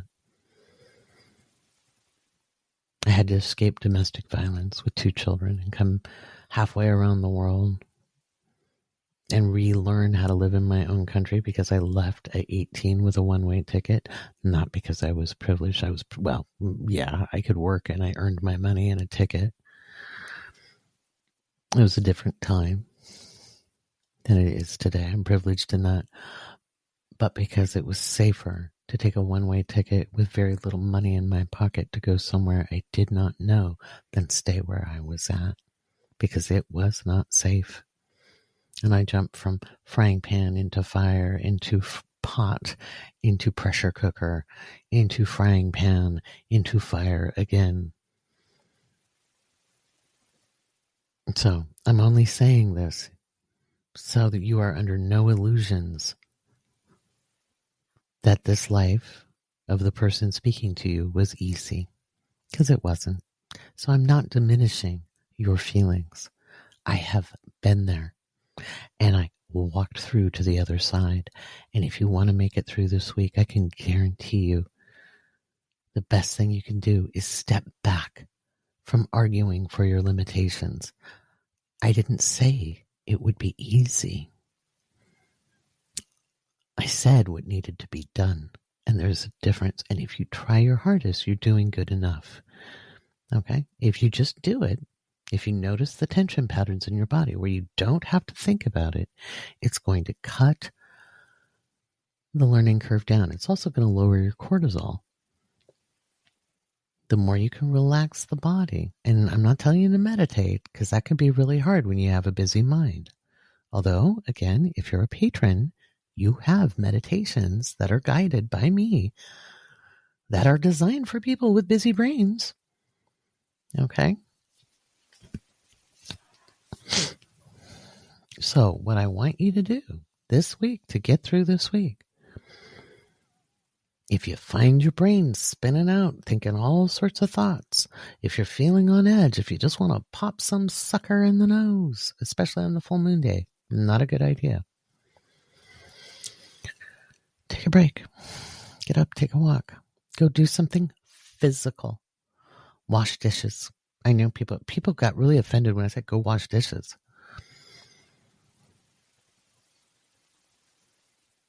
Scrub a floor.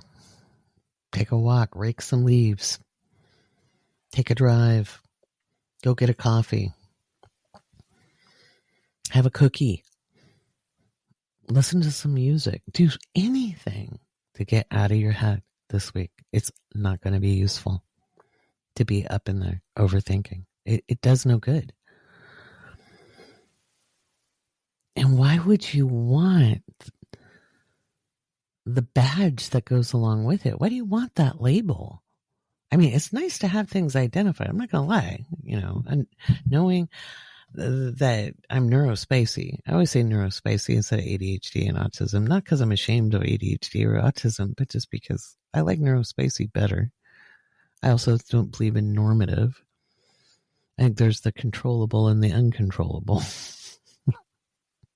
Those who are more apt to fit into what some people believe is the society norm, and those who aren't going to play that game. And then there's extremes in the spectrum, right? It was helpful to know that. Up till then, I was just smart and quirky or weird. Those are labels too, and they're not useful labels.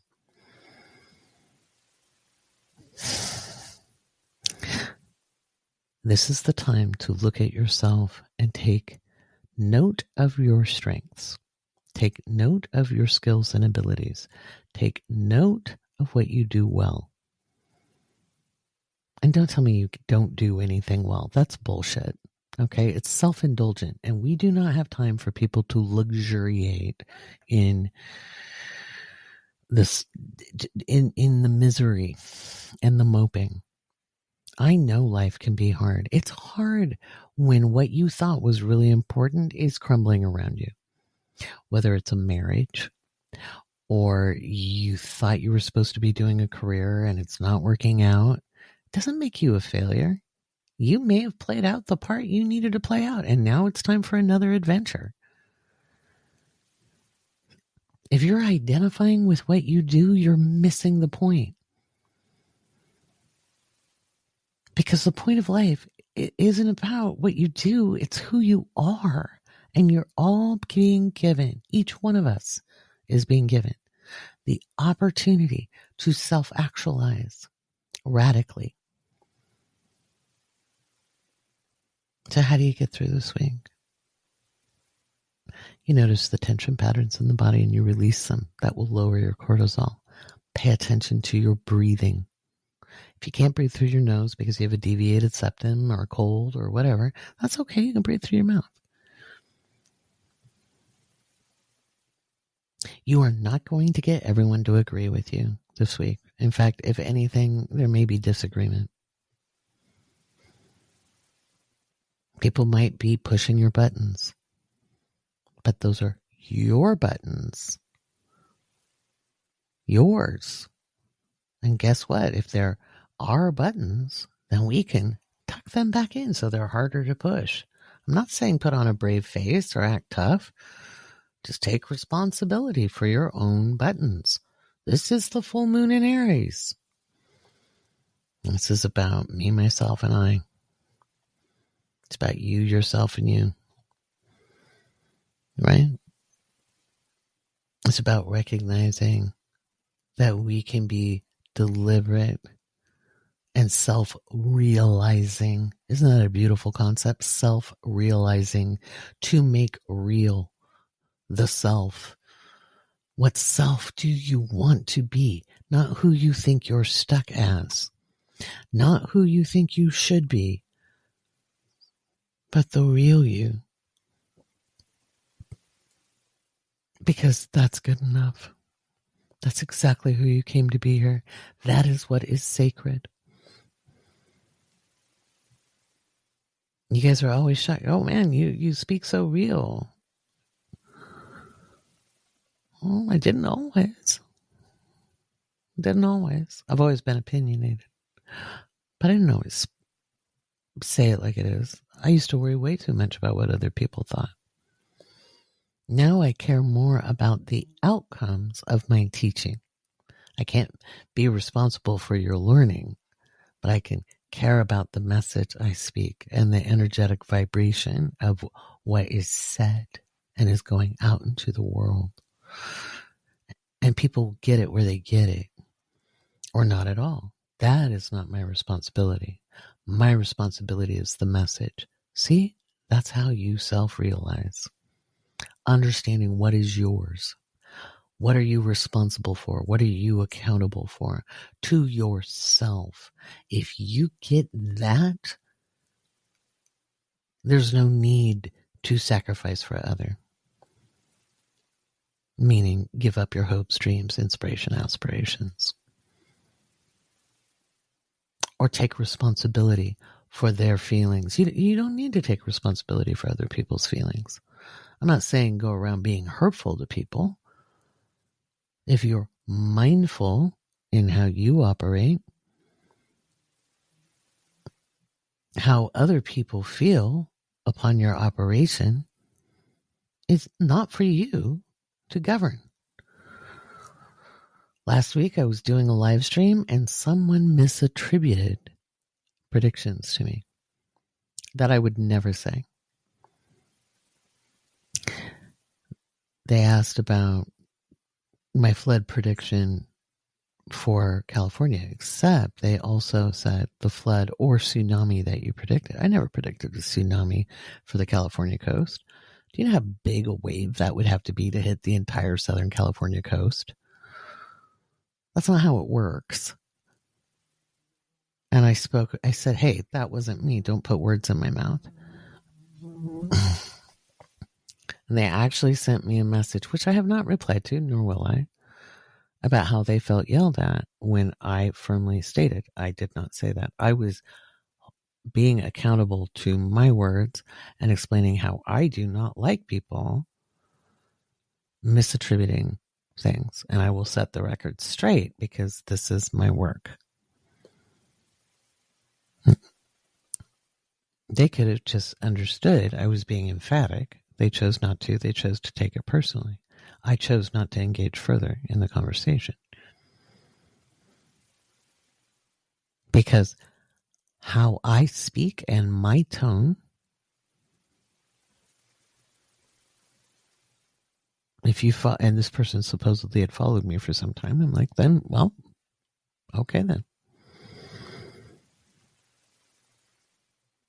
You do not have to be responsible for how everybody takes things. And you don't have to let people tone police you either, but I would be careful this week. Notice all the drama on the tiki-taki with the various influencers and what have you, and people having their hot takes and having their hot takes being torn apart. Most of it rightfully so in some cases, but the pig piling is kind of ridiculous in my opinion. Just worry about yourself. Worry about yourself. Worry about you.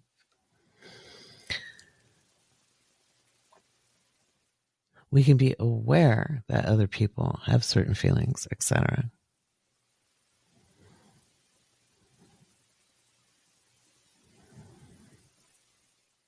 And we can do our best.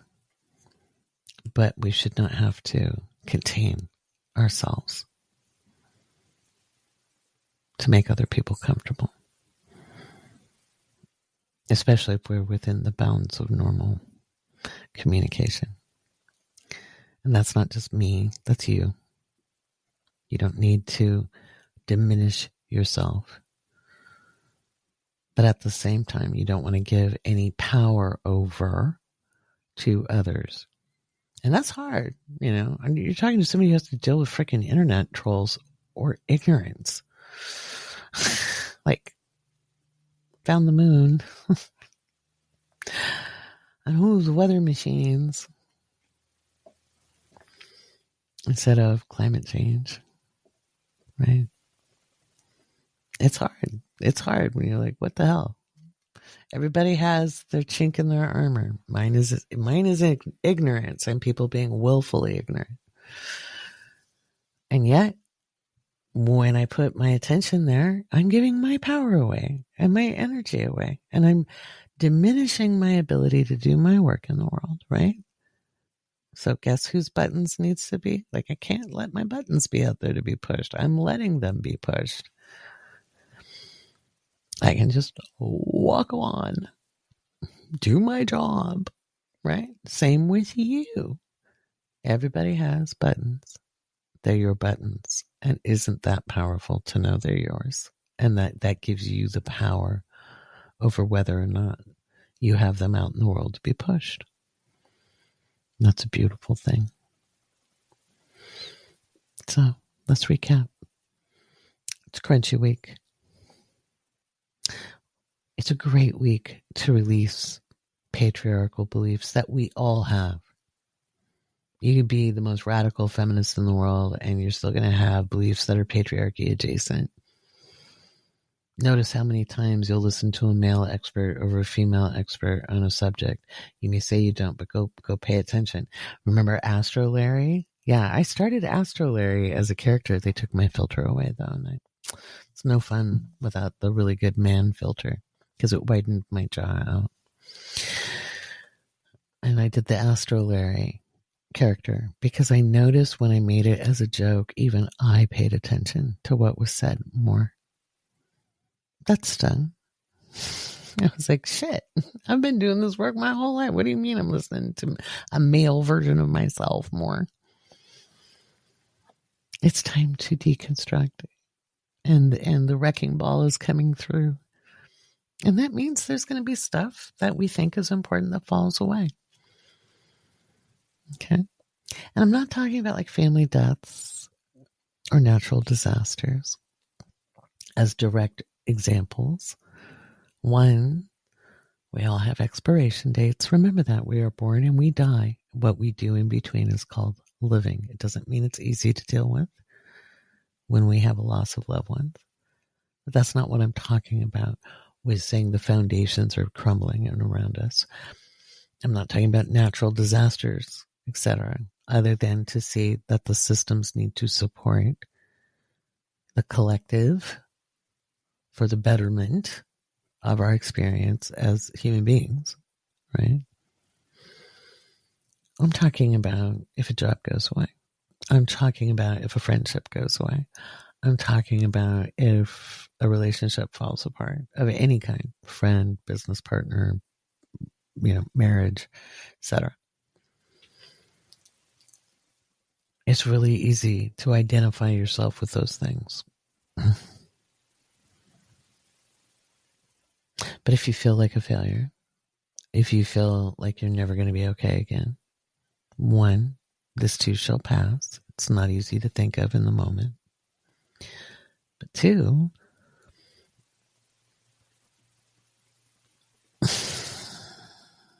that wasn't your identity. You are you. And it doesn't even mean that relationship was a failure.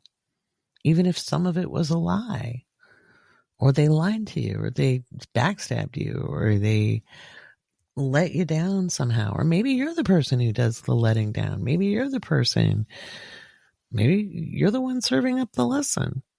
We all do. We all take turns, guys. None of us are always the victim and never the perpetrator, regardless of what we'd like to think. We all play that role in some way, shape, or form. And it's all to perpetuate growth. Because humans grow through crisis, which breeds opportunity. It's all about decisions with this full moon. Choose you. choose you. It doesn't mean your relationship has to fall apart. It doesn't mean the friend has to go away. It doesn't mean, but by choosing you and being the most authentic version of self, then that which aligns with self remains. If something goes away, you might have outgrown it. Maybe it served its purpose.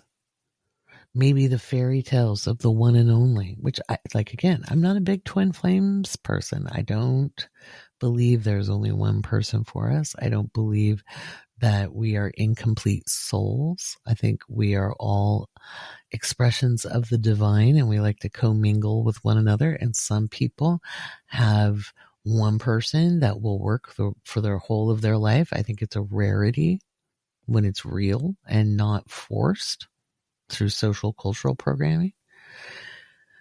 And I think there are those who can have many relationships and gain from them. Depends on the individual. But the more you buy into the social cultural stories and fairy tales and delusions, the more inauthentically you are living. You're trying to make it fit instead of just letting you be you. When you align into the greater part of yourself that you can in any given moment, in any given present moment, as best as you can, no one said perfect, as best as you can, then you are going to attract cohorts along the journey, companions, fellows upon the journey who best resonate with you in the moment. And the worst thing you can do is try to elongate that or make that last longer than necessary. And I'm not saying everybody's going to lose friends this week. Not at all. Some people will. Some people, you might decide that you don't want to follow the career path you follow. Don't just quit though, guys. Rage apply. Don't rage quit right now. Okay? Because if you rage apply, you're paving a pathway forward energetically that will lead to an easier pathway for you. And everybody deserves life to be a little easier than it is right now. So do yourself a favor. Don't just quit your job because you're pissed. Rage apply on company time. Okay. I don't know. Depends on what they can see on your laptop or your computer. Don't take my advice if it's going to get you screwed.